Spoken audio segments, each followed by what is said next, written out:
الحمد للہ وکفا والصلاة والسلام علی عباده الذین اصطفى خصوصا علی افضلهم وخاتم النبیین محمد الامین وعلی آلہ وصحبہ اجمعین اما بعد فاعوذ باللہ من الشیطان الرجیم بسم اللہ الرحمن الرحیم أرأيت الذي يكذب بالدين فذلك الذي يدع اليتيم ولا يحض على طعام المسكين فويل للمصلين الذين هم عن صلاتهم ساهون الذين هم يراءون ويمنعون الماعون بسم اللہ الرحمن الرحیم انا اعطیناک الکوثر فصل لربک وانحر ان شانئک هو الابتر صدق اللہ العظیم رب اشرح لی صدری ویسر لی امری واحلل عقدۃ من لسانی یفقهوا قولی اللہم ربنا الہمنا رشدنا واعذنا من شرور انفسنا اللہم ارنا الحق حقا وارزقنا اتباعه وارنا الباطل باطلا وارزقنا اجتنابه اللہم ارحمنا بالقرآن العظیم واجعله لنا اماما ونورا وہدا ورحمة اللہم ذکرنا منہ ما نسینا وعلمنا منہ ما جہلنا وارزقنا تلاوته آناء الليل وآناء النهار واجعله لنا حجة يا رب العالمين آمین۔ ہمارا جو یہ سلسلہ درس آج کل چل رہا ہے، اس کے ضمن میں جو حضرات پابندی سے شرکت کر رہے ہیں ان کو معلوم ہے کہ سب سے زیادہ زور میں ان صورتوں کے مابین جو ربط ہے اس پر دے رہا ہوں۔ جہاں تک ان صورتوں کے ترجمے کا تعلق ہے، میں نہیں سمجھتا کہ کوئی بھی صاحب شعور مسلمان ان کے ترجموں کو نہ جانتا ہو۔ پھر خاص طور پر یہ 10 صورتیں جو ہیں جو سورۃ الفیل سے شروع ہو کر ختم ہوتی ہیں، پھر مصحف پر کے خاتمے پر جو سورۃ الناس ہے، یہ 10 صورتیں تو عام طور پر مغرب کی نماز میں پڑھی جانے والی صورتیں ہیں۔ یہ بہت مختصر صورتیں ہیں، اور تراویح میں بھی آپ نے دیکھا ہوگا جب ختم قرآن ہو چکا ہوتا ہے تو بقیہ دن جو ہیں وہ انہی 10 صورتوں کے حوالے سے 10 رکعتیں، پھر 10 صورتوں کے حوالے سے انہی سے دہرا کر بقیہ 10 رکعتیں پوری کی جاتی ہیں۔ تو میں سمجھتا ہوں کہ جس شخص کا ذرا سا بھی دینی مزاج ہے اسے یہ 10 صورتیں تو یاد ہیں، اور ذرا سا بھی کوئی دینی ذوق بھی ہے تو ان کے ترجموں سے وہ واقف ہے۔ اصل شے جو ہے وہ یہ ہے کہ ان کا مصحف میں ربط کیا ہے۔ پہلی بات جو ہے آج کی ان 2 صورتوں کے بارے میں کہ قرآن حکیم کی اکثر و بیشتر صورتوں کے مابین جو نسبت زوجیت ہے یا بہنیں ہونے کا رشتہ ہے، یہ لفظ حدیث میں آیا ہے، اخوات۔ بعض صورتیں آپس میں بہنوں کا درجہ رکھتی ہیں، لیکن نسبت زوجیت یہ مولانا امین احسن اصلاحی صاحب کی اصطلاح ہے، اور یہ میں سمجھتا ہوں کہ صحیح ہے۔ زوجین کا تعلق یہی ہوتا ہے کہ 2 چیزیں جن کے مابین مشابہت بھی ہو اور ایک اعتبار سے وہ ایک دوسرے سے مختلف بھی ہوں، بہی طور کے دونوں مل کر کسی مقصد کو پورا کر سکیں۔ تو اکثر و بیشتر صورتیں جو جوڑوں کی شکل میں ہیں ان کا مفہوم یہی ہے کہ ایک تو مضمون جو ہے اس میں مناسبت بہت ہوتی ہے، پھر یہ کہ وہ کسی ایک خاص پہلو سے ایک ہی تصویر کے 2 رخ، جس کو کہ ہم محاورے میں کہتے ہیں ایک ہی تصویر کے 2 رخ، تو گویا کہ ایک رخ ایک صورت میں آ جاتا ہے، دوسرا رخ دوسری صورت میں آتا ہے۔ تو یہ جو 2 صورتیں ہیں یہ بھی اس نسبت زوجیت یا باہمی بہنے ہونے کا جو تعلق ہے اس کے اعتبار سے بہت نمایاں ہے، اور ان میں جو اصل شے ہے کہ جو ان کو جوڑ رہی ہے وہ ایک تقابل ہے، موازنہ ہے، ایک تضاد کا مظاہرہ ہے کہ ایک طرف سیرت و کردار ہے سرداران قریش کی، یہ جو آغاز ہوا جیسا کہ میں عرض کر چکا ہوں، یہ آخری 10 صورتوں میں سے خاص طور پر 8 صورتیں یہ تو سیرت النبی سے متعلق ہے، اور چونکہ بالکل ابتدائی دور کا معاملہ ہے، اسی پہلو سے وہ سیرت کا جو ابتدائی مرحلہ ہے، آپ کے جو مکی دور کے ابتدائی ایام ہیں، ان میں جو مسائل پیدا ہوئے کہ جیسے ہی حضور صلی اللہ علیہ وسلم نے دعوت شروع کی، اور دعوت میں ابتداءً اہم ترین نقطہ یہی تھا انذار آخرت، آگاہ ہو جاؤ ایک دن آئے گا کہ تم سب دوبارہ اٹھائے جاؤ گے، زندہ کیے جاؤ گے، اور تمہارا حساب کتاب ہوگا جس کے نتیجے میں جزا و سزا ہوگی۔ واللہ لتموتن کما تنامون ثم لتبعثن کما تستيقظون ثم لتحسبن بما تعملون ثم لتجزون بالاحسان احسانا وبالسوء سوءا وانها لجنۃ ابدا او لنار ابدا۔ خدا کی قسم تم سب مر جاؤ گے جیسے روزانہ رات کو سو جاتے ہو، اور پھر اٹھا لیے جاؤ گے جیسے روزانہ صبح کو بیدار ہو جاتے ہو، پھر تمہارا حساب کتاب ہوگا لازماً، پھر تمہیں بدلہ ملے گا لازماً، بھلائیوں کا بھلا بدلہ، برائیوں کی بری سزا۔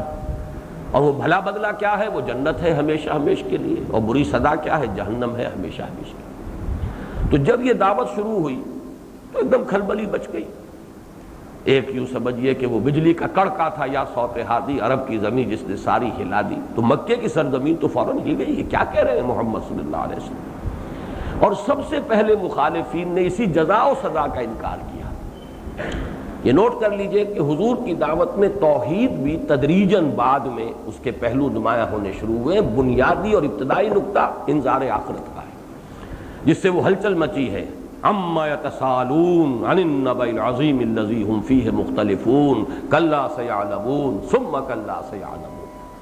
اور یہ میں عرض کر چکا ہوں کہ ان صورتوں سے پہلے جو 6 صورتیں ہیں سورۃ الزلزال سے لے کر سورۃ الہمزہ تک، ان پر یہ انذار اپنے منطقی انتہا کو بھی پہنچ چکا اور اختتام کو بھی پہنچ چکا۔ بقیہ یہ 10 صورتیں اصل میں سیرت کے مختلف پہلو ہیں۔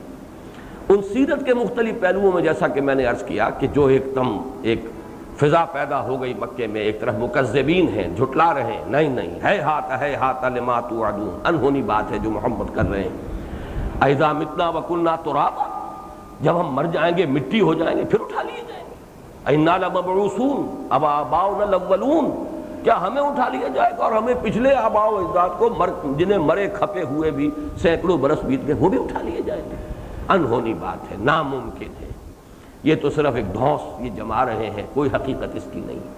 ایک طرف وہ تھے اور ایک طرف محمد الرسول اللہ صلی اللہ علیہ وسلم، اور جو بھی ابھی خال ایک دو کر کے جو آپ کے دامن میں آ رہے تھے، ابو بکر آ گئے، علی آ گئے، حضرت خدیجہ آ گئی، حضرت زید آ گئے، پھر عشرہ مبشرہ میں سے باقی آئے، جمع ہو گئے، پھر اور آ رہے ہیں۔ تو یہ ایک کشاکش ہے کہ جو اس سرزمین میں شروع ہو چکی تھی۔ اس میں ان دونوں صورتوں میں وہ جو ایک اصول ہے، عربی میں اس کو یوں بیان کیا جاتا ہے تعرف الاشیاء بازدادہا، اشیاء کی معرفت حاصل ہوتی ہے ان کے جو مخالف اور متضاد چیزیں ہیں ان کے حوالے سے۔ دن کی حقیقت زیادہ نکھر کر سامنے آتی ہے رات کے پس منظر میں۔ رات نہ ہوتی دن ہی دن ہوتا تو اس کی حقیقت شاید ہم پر واضح نہ ہوتی، لیکن تضاد سے وضاحت ہوتی ہے۔ تعرف الاشیاء بازدادہا، رات کی بھی حقیقت دن کے پس منظر میں نمایاں ہوتی ہے۔ تو ایک تضاد ہے کردار کا، ایک ہے مرتبہ محمدی صلی اللہ علیہ وسلم، اس پر سورہ کوثر، انا اعطیناک الکوثر فصل لربک وانحر ان شانئک هو الابتر، آپ کا دشمن ہی ہے کہ جو ناکام اور خاسر اور نامراد ہوگا۔ دوسری طرف پہلی سورت سورہ معون، اس میں کردار دکھا دیا کہ جو جھٹلا رہے ہیں جزا و سزا کو، کیا تم نے دیکھا نہیں جو جھٹلاتے ہیں جزا و سزا کو؟ کیا وہی نہیں ہے کہ جو دھکے دیتے ہیں یتیموں کو اور مساکین کو، محتاجوں کو کھانا خود تو کیا کھلائیں گے، دوسروں کو بھی ترغیب دینے کو تیار نہیں، جن کا حال یہ ہے کہ وہ اپنی نمازوں سے غافل ہو چکے، نمازیں ضائع کر چکے، اور جو اگر کوئی نیکی کرتے بھی ہیں، خواہ وہ نماز کی ہو، خواہ غریبوں کو کھانا کھلانا ہو، تو وہ ریاکاری کے لیے، الذین ھم یراؤون ویمنعون الماعون، اور ان کی پستی اخلاق کا عالم یہ ہے کہ وہ عام استعمال کی چیزیں جو عام طور پر ایک دوسرے سے مانگ لی جاتی ہیں ان کے ضمن میں بھی بخیل واقع ہوئی۔ یہ 6 آیات جو ہیں ان میں در حقیقت ان کا کردار دیکھ لو، ابو جہل کو دیکھ لو، ولید بن مغیرہ کو، اتنا بڑا رئیس لیکن اس کے اندر یہ اوصاف موجود ہیں، دیکھ لو اخنس ابن شریح کو، دیکھ لو عقبہ ابن ابی معیط کو، یہ ہیں تمہارے سامنے کردار۔ اب اس کے حوالے سے اب دیکھو محمد کو صلی اللہ علیہ وسلم، اِنَّكَ لَعَلَىٰ خُلُقٍ عَظِيمٍ، ان کے خلق عظیم کے تم خود گواہ ہو، ان کو الصادق الامین کا خطاب تم نے خود دیا ہے۔ تو در حقیقت ان دو صورتوں میں اصلاً جو ہے حضور کی فضیلت اور آپ کا مقام اور مرتبہ وہ بیان کرنا ہے جو سورۃ الکوثر میں آیا، لیکن پس منظر، اس کے لیے تضاد کا پس منظر فراہم کیا گیا جو رؤوسائے قریش تھے، سرداران قریش تھے، ان کی سیرت، ان کے کردار، ان کی دنات، ان کی جو پستی ہے اس کے حوالے سے۔ اب ان دونوں کے مابین جو نسبت زوجیت کا ایک دوسرا تقاضا ہے، مشابہت کیا ہے، وہ بھی 3 پوائنٹ نوٹ کر لیجئے۔ سورۃ الکوثر میں فرمایا محمد کے لیے صلی اللہ علیہ وسلم کوثر ہے، خیر کثیر، اور ان کے لیے ویل ہے، تباہی ہے، ہلاکت ہے، بربادی ہے، ان کا انجام وہ ہوگا۔ پھر یہ کہ حضور کو حکم دیا جا رہا ہے فصل لربک، اور ان کا حال یہ ہے کہ الذین هم عن صلاتهم ساہون الذین هم یراؤون، یہ اگر کوئی نماز کے نام سے کوئی شے جو ہے کوئی ٹکریں مارتے بھی ہیں تو صرف ریاکاری کے لیے، حقیقت میں تو نماز کو ضائع ہی کر چکے ہیں۔ یہ تقابل ہو رہا ہے، کنٹراسٹ ہے۔ حضور کو حکم دیا جا رہا ہے ونحر، اور نحر کا اصل میں پس منظر کیا ہے، غریبوں کو کھانا کھلانا۔ یہ ذہن میں رکھیے کہ اہل مکہ اور آس پاس کے لوگوں کا جو ہمارے ہاں کا اسٹیپل فوڈ کا تصور ہے کہ وہ گیہوں ہو، چاول ہو، ان کے ہاں اصل فوڈ گوشت تھا۔ گوشت کھلانا، زیادہ سے زیادہ اونٹ ذبح کرنا، یہ ان کے ہاں گویا کہ جس کو آپ کہیں گے کہ یہ ان کے ہاں یہ ہے کہ جو فیاضی کی سب سے بڑی علامت تھی، اونٹ ذبح کرو، گوشت تقسیم کرو، ونحر۔ اور ان کا حال کیا ہے، لا یحض علی طعام المسکین، وہ مساکین کو کھانا کھلائیں، خود تو کیا کھلائیں، دوسروں کو بھی کہنے کے لیے تیار نہیں۔ تو یہ تقابل آ گیا 3 اعتبارات سے، اور دونوں کو جوڑنے والی شے یہ کہ یہ کنٹراسٹ ہے کہ جس میں محمد الرسول اللہ صلی اللہ علیہ وسلم کا مقام و مرتبہ نمایاں ہو رہا ہے۔ اب ذرا نوٹ کیجئے کہ سابقہ 2 صورتوں کا جو جوڑا تھا ان سے ان کا کیا ربط ہے۔ سورۃ الفیل، سورۃ القریش، اس میں در حقیقت یہ یوں سمجھیے کہ پہلی صورت میں خانہ کعبہ کی عظمت بیان ہوئی، یہ ہمارا وہ گھر ہے جس کو ہم نے معجزانہ طریق پر بچایا، تمہاری اپنی یادداشت ہی کا دور ہے وہ۔ حضور کا یوم پیدائش 50 دن پہلے جو ہے، حضور 50 دن بعد حضور پیدا ہوئے ہیں اس واقعہ فیل کے، تو گویا کہ بہت سے لوگ ایسے موجود تھے کہ جو چشمدید گواہ تھے۔ کتنا بڑا طوفان آیا تھا، 60,000 کا لشکر، یعنی اس زمانے کے حساب سے ان امیجینیبل ہے۔ حضور صلی اللہ علیہ وسلم کے زمانے میں سب سے بڑا لشکر جو کفار کا جمع ہوا تھا مسلمانوں کے سرکوبی کے لیے، وہ 12,000 کا لشکر تھا غزوہ خندق میں، جس میں سب کے سب آ گئے تھے، جنوب سے بھی، شمال سے بھی، مشرق سے بھی، تمام قبائل کی قوت، یہود بھی آ گئے، سب آ گئے، اور وہ 12,000۔ تصور کیجئے اس سے 5 گنا لشکر 60,000، جس میں ہاتھی جیسی شے بھی موجود، جو اکثر و بیشتر تو اس علاقے کے لوگوں نے دیکھی نہیں ہوگی، یہ کیا بلا چلی آ رہی ہے، یہ کوئی شرمن ٹینک ہے یا کیا مصیبت ہے، اس کے مقابلے کا کوئی تصور کیا کر سکتا ہے۔ لیکن یہ کہ ہم نے چڑیوں کے ذریعے سے، پرندوں کے ذریعے سے، اور ان کے چونچوں میں اور ان کے پنجوں میں کنکریاں دے کر ہم نے بھیجا ہے، جنہوں نے بلٹس کا کام کیا، اور بلٹس بھی وہ جو اسٹیرائل نہیں تھے بلکہ انفیکشن پیدا کرنے والے تھے، طاعون کا مرض اس کے ذریعے سے پیدا ہوا ہے، اور وہ بھس بن کر رہ گئے۔ جیسے کوئی جانور جو ہے کھانے کے بعد چارہ اور پھر جگالی کرے تو اس میں سے جو کچھ گر جاتا ہے ادھر ادھر، اس طرح کی حالت اس پورے لشکر کی ہو کر رہ گئی۔ اکثر و بیشتر وہیں کھیت رہے، اور جو بقیہ ہیں وہ جا کر اگر پہنچے بھی ہیں، خود ابرہہ جو ہے واپس پہنچ کر یمن میں، اور وہ پھر ہلاک ہوا ہے، جسم پھٹا ہوا، پھوڑے نکلے ہوئے سال میں پہنچا۔ تو سورۃ الفیل کا مضمون یہ تھا۔ سورۃ القریش کا کیا تھا؟ تمہیں چاہیے ہے قریش کہ تم اس گھر کے رب کی پرستش کرو، تم نے بٹا لگا دیا اس کی حرمت کو، تم نے یہاں بت خانہ بنا کر رکھ دیا ہے، 360 بت جمع کر دیے ہیں، تمہیں تو یہاں تمہارے جد امجد جو ہیں ابراہیم، انہوں نے یہاں آباد کیا تھا کس لیے؟ ربنا انی اسکنت من ذریتی بواد غیر ذی زرع عند بیتک المحرم ربنا لیقیموا الصلاۃ، تمہیں اس لیے یہاں جمع کیا گیا، یہ توحید کا مرکز تھا، یہ اللہ کا گھر ہے، تم نے اس کی حرمت کو بٹا لگایا، اس کی عظمت کو جو ہے تم نے گدن پہنچایا، تمہیں چاہیے کہ اب بھی باز آ جائے۔ یہ پس منظر ہے عرب کا، اور اس میں اب یہ صورتیں جو ہیں ان کے حوالے سے کہ گویا کہ اعلان ہو رہا ہے کہ اب قریش کی، یہ کفار اور مشرکین قریش کی سیادت اور قیادت ختم ہو رہی ہے، اب جو حرمت کعبہ ہے اور عظمت کعبہ ہے اس کا احیاء، اس کی تجدید، ریسٹوریشن جسے آپ کہیں گے، کہ اسے ریسٹور کیا جائے اس کے اصل مقام پر، وہ مقام جس کو کہا گیا تھا ان طہر بیتی للطائفین والعاکفین والرکع السجود۔ اب محمد اور ان کے ساتھی صلی اللہ علیہ وسلم رضی اللہ تعالی عنہم اجمعین اب اس کعبے کی اصل حرمت کو ریسٹور کریں گے، اس کی اصل عظمت کو بحال کریں گے، اب پھر اسے صاف کر دیں گے تمام ظاہری اور معنوی نجاستوں سے۔ یہ تصویریں جو تم نے لا کے رکھ دی ہیں اور یہ مجسمے جو یہاں پر جمع کر دیے اور بت بنا دیے، ان سب سے پاک کر دیا جائے۔ تو گویا کہ یہ دو صورتیں اور وہ دو صورتیں بھی آپس میں مربوط ہو گئیں۔ وہ پس منظر ہے قریش کا تاریخی، عظمت خانہ کعبہ کی، قریش کی گمراہی، شرک کا جو انہوں نے نظام اختیار کیا۔ اس میں پہلی صورت میں پھر قریش کی دنات اور پستی جو ان کے کردار میں در آئی، اور پھر یہ کہ اب اس عظمت کعبہ کی احیاء اور تجدید کا کام محمد الرسول اللہ صلی اللہ علیہ وسلم کے ذریعے سے ہوگا، اس لیے کہ اب اس کی تولیت تم سے چھین کر ان کو دے دی گئی۔ محمد اور اس کے امتی صلی اللہ علیہ وسلم وہ اب ہمیشہ کے لیے متولی ہوں گے اس گھر کے۔ یہ ان چار سوروں کے درمیان باہمی ربط جو ہے وہ قائم ہوا۔ ان میں سے ان سورتوں کا جو مجموعی جو ہے سورہ معون اور سورہ کوثر کا جو مضمون ہے، اس کا ایک تقابل کیجئے، جیسا کہ میں پہلے بھی عرض کرتا رہا ہوں کہ یہ آخری پارے کی جو سورتیں یہ آپس میں بھی ان کا ایک بڑا رشتہ قائم ہوتا ہے مضمون کے اعتبار سے۔ اس میں ایک تو سورہ نون یا سورہ قلم جو 29ویں پارے کی دوسری صورت ہے، اس میں جو مضامین آئے ہیں گویا کہ یہ دو صورتیں انہی مضامین کی وضاحت کر رہی ہیں۔ وہاں آپ کو یاد ہوگا کہ شروع میں سورہ نون میں نون والقلم وما یسطرون کے بعد 3 آیتوں میں حضور کی شان بیان ہوئی۔ وما انت بنعمت ربک بمجنون وان لک لاجرا غیر ممنون وانک لعلی خلق عظیم۔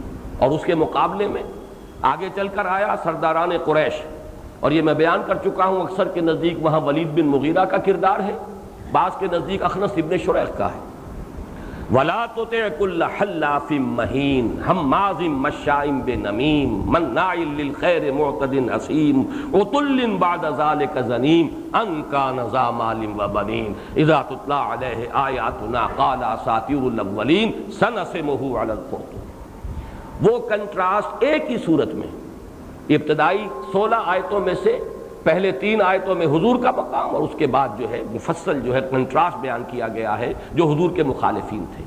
تو بڑا گہرا ربط جو ہے ان دو صورتوں پر جو مشتمل جوڑا ہے اس کا قائم ہوا سورہ نون یا سورہ قلم کے ساتھ۔ اسی طریقے سے وہ جوڑا سورۃ الضحیٰ اور سورۃ الانشراح کا، ان دونوں کو جمع کیجئے، ان میں کیا مضامین آئے ہیں؟ حضور کے لیے نوید وَلَلْآخِرَةُ خَيْرٌ لَكَ مِنَ الْأُولَىٰ وَلَسَوْفَ يُعْطِيكَ رَبُّكَ فَتَرْضَىٰ، اور وَرَفَعْنَا لَكَ ذِكْرَكَ، اور یہاں آیا إِنَّا أَعْطَيْنَاكَ الْكَوْثَرَ۔ بات وہی ہے، وہی انداز ہے، اسی مضمون کی گویا کہ یہاں پر ایک ہی آیت کے اندر، اس لیے کہ جیسے کہ لفظ کوثر کی شرح میں ہم پڑھیں گے تمام خیرات و حسنات اور اس کی انتہائی بہتات و کثرت، یہ اس لفظ کے معنی ہے۔ اس اعتبار سے گویا کہ جو بیان ہوا ہے سورۃ الضحیٰ میں اور سورۃ الانشراح میں کہ آپ کا آنے والا لمحہ ہر لمحہ پہلے لمحے سے بہتر ہوگا، آپ کا ذکر ہم نے بلند کر دیا ہے، اور آپ کو ہم وہ کچھ دیں گے کہ آپ راضی ہو جائیں گے۔ وَلَسَوْفَ يُعْطِيكَ رَبُّكَ فَتَرْضَىٰ، یہاں ایک ہی آیت میں إِنَّا أَعْطَيْنَاكَ الْكَوْثَرَ، ہم نے کل خیر تمام حسنات انتہائی کثرت اور بہتات کے ساتھ آپ کو عطا کر دی۔ اسی طریقے سے نوٹ کیجئے سورۃ الانشراح ختم ہوئی تھی فَإِذَا فَرَغْتَ فَانصَبْ وَإِلَىٰ رَبِّكَ فَارْغَب، اور سورۃ الکوثر میں مضمون آیا فَصَلِّ لِرَبِّكَ وَانْحَرْ۔ اس طریقے سے ان 3 صورتوں کے ساتھ یہ ان 3 مقامات جو ہے اس آخری گروپ کے، ان سے یہ صورتوں کا جوڑا جو ہے یہ آپس میں مربوط ہے۔ اب اس کے بعد آئیے سورۃ الماعون۔ أَرَأَيْتَ الَّذِي يُكَذِّبُ بِالدِّينِ فَذَلِكَ الَّذِي يَدُعُّ الْيَتِيمَ۔ پہلے ترجمہ کر لیجئے، ارایتا، کیا تو نے دیکھا، اور مراد کیا ہے؟ رویت دونوں چیزوں کے لیے آتی ہے، رویت ظاہری، رویت معنوی۔ رویت معنوی ہی سے لفظ رائے بنا ہے، میری رائے یہ ہے، یہ بھی تو انسان دل کے اندر کوئی چیز دیکھتا ہے، وہ رویت باطنی ہے، رویت قلبی ہے۔ گویا کہ دونوں میں یہاں معنی جو ہے مراد ہے، تم نے دیکھا اور تم نے غور کیا، ان کی سیرت و کردار کا تجزیہ کیا۔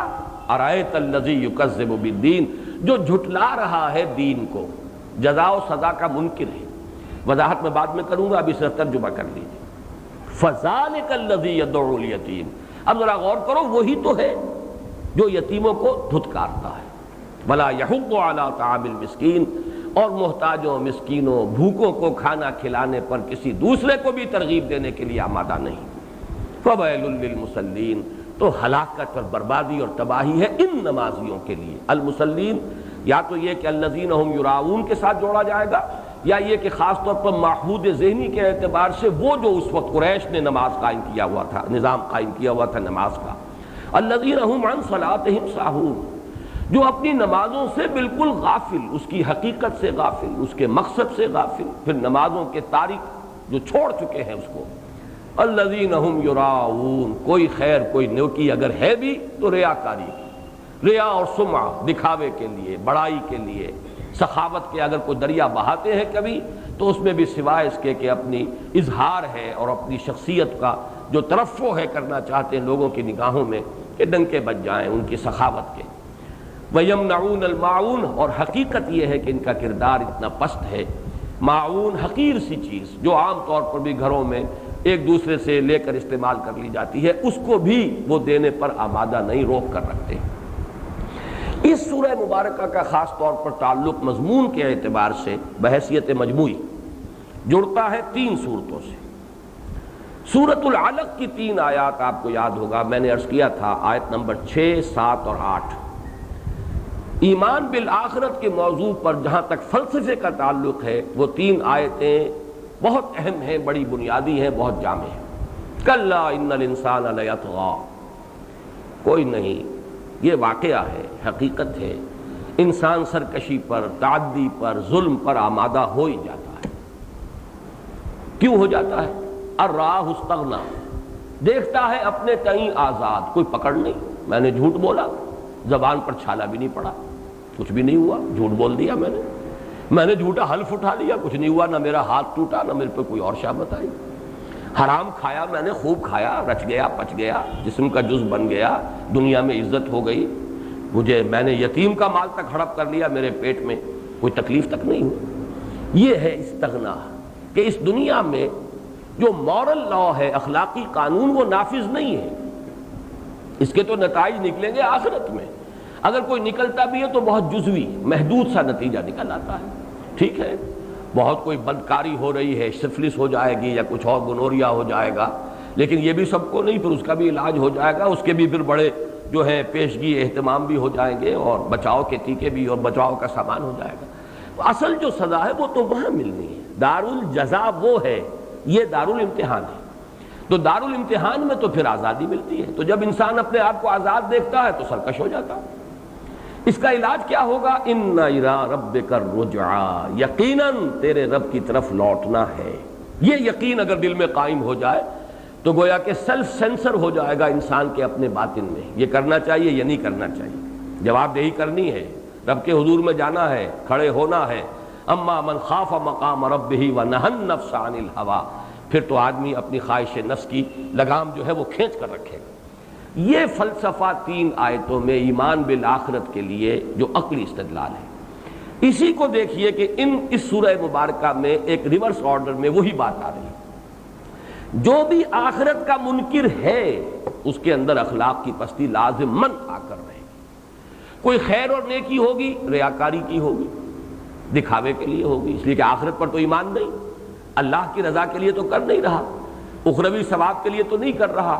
کوئی نہ کوئی اس کا ذاتی یا تو منفعت ہے، یا تو وہ خیر نہیں ہے، خیرات نہیں ہے، انویسٹمنٹ ہے، الیکشن لڑنا ہے، اس لیے اب غریبوں میں پیسے تقسیم ہو رہے ہیں.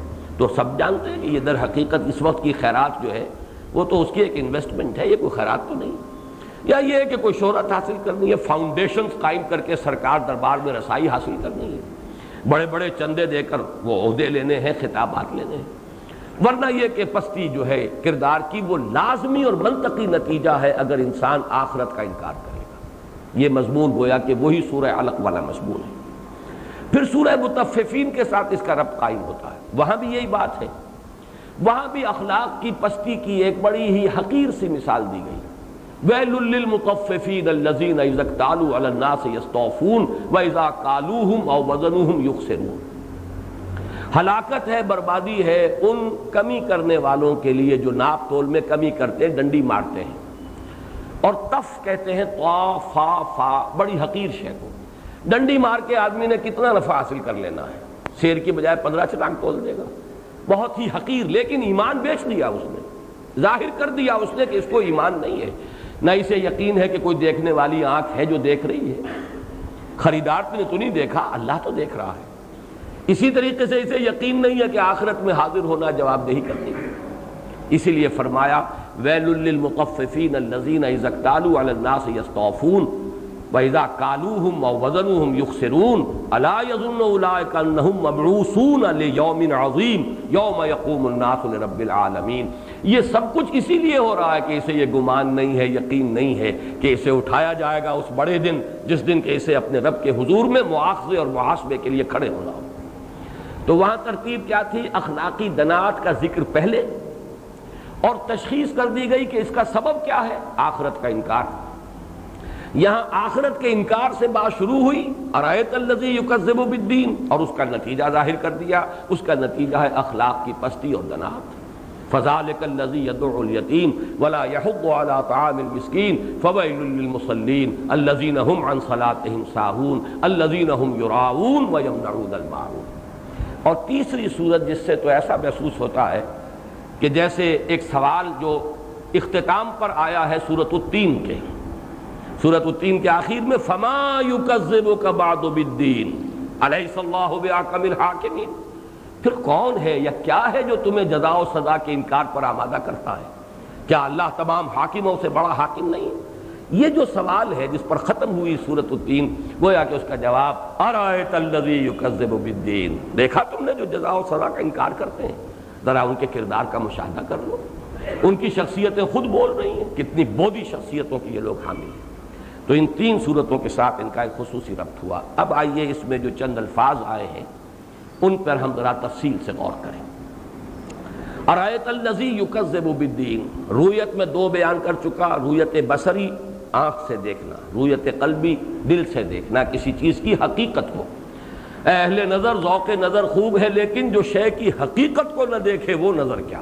تو شے کی حقیقت کو تو یہ آنکھ نہیں دیکھتی، تو وہ تو دل کی آنکھ دیکھتی ہے۔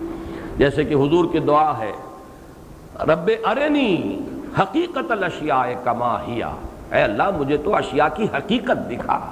ظاہر تو سبھی دیکھ رہے ہیں، کتا بلی بھی دیکھ رہا ہے، ظاہر جو ہے وہ تو سب کے سامنے ہے، یہ ہاتھی چلا آ رہا ہے، یہ بکری ہے، یہ کار چلی آ رہی ہے، یہ ٹانگا ہے، یہ تو کتے بلی نے بھی دیکھ لیا، مجھے تو حقائق دکھا، حقیقت الاشیاء کما ہی، اشیاء کی اصل حقیقت۔ تو رویت ارایت الذی یکذب بالدین، اس میں تعجب کا انداز بھی ہے اور اس میں گویا کہ توجہ دلائی جا رہی ہے، دیکھو ان کو جو جزا و سزا کے منکر ہیں، ان کے کردار پر غور کرو، ان کے ظاہری ٹھاٹ باٹ سے دھوکہ نہ کھاؤ۔ ابھی انہیں سرداری حاصل ہے، سیادت حاصل ہے، قیادت حاصل ہے، یہ چودھری ہیں، ان کے ہاتھ میں طاقت ہے، مکے کی حکومت ہے، محمد یوں سمجھیے کہ ابھی ان کے کوئی ساتھی نہیں، بدا الاسلام غریبا وسیعود بدا کما فطوبى للغرباء، ابھی کوئی جمعیت نہیں، کوئی طاقت نہیں، لیکن یہ ہے کہ حقیقت کو دیکھو گے تو اصل عظمت اور اصل عزت اللہ کے لیے ہے، اس کے رسول کے لیے اور اہل ایمان کے لیے۔ ولکن المنافقین لا یعلمون، اگرچہ کہ منافقین کو اس کا علم حاصل نہ ہو، کافروں کو اس کی حقیقت جو ہے وہ معلوم نہ ہو۔ تو یہ گویا کہ دونوں رویتیں یہاں پر مراد ہیں، رویت ظاہری دیکھ لو یہ جھٹلانے والے، اور ان کی حقیقت دیکھ لو کہ ان کا کردار کیا ہے، ان کی سیرت کیا ہے۔ الذی، اس سے دونوں چیزیں مراد ہو سکتی ہیں، یا تو کوئی معین شخص، چنانچہ رائے ہے اس میں کچھ حضرات کے نزدیک اس میں اخنس ابن شریق ہے، ولید ابن مغیرہ ہے، بعض نے ابو جہل کا نام لیا ہے، تو الذی سے معین شخص بھی مراد ہو سکتا ہے۔ اور خاص طور پر ایک واقعہ بھی نقل کیا گیا ہے کہ ایک یتیم تھا جس کا ولی تھا ابو جہل، لیکن یہ کہ اس کا مال سارا ہڑپ کر گیا تھا، وہ یتیم بہت ہی برے حال میں، بالکل عریاں، لباس بھی اس کے پاس نہیں تھا۔ وہ قریش کے سرداروں کے پاس فریادی بن کر آیا کہ یہ میرے ولی نے، ابو جہل نے میرا یہ حشر کیا ہے، کوئی میرا مال اس سے کوئی لے کر دے۔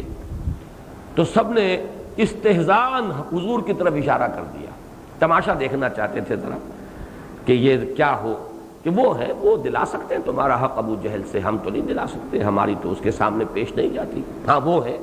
اب وہ یتیم بیچارہ اسے کیا پتہ یہ استہزاء کر رہے ہیں، مذاق کر رہے ہیں، وہ چلا گیا حضور کے پاس جا کر اس نے وہی فریاد کی، آپ فوراً اٹھ کھڑے ہوئے، ساتھ گئے، ابو جہل سے کہا کہ اس کا مال اس کے حوالے کرو، اور بے چون و چرا ابو جہل نے حضور کے حکم پر عمل کیا۔ پھر لوگوں نے کہا لو یہ تو ثابت ہو گیا، یہ بھی گیا، محمد کا حکم اس نے مانا صلی اللہ علیہ وسلم۔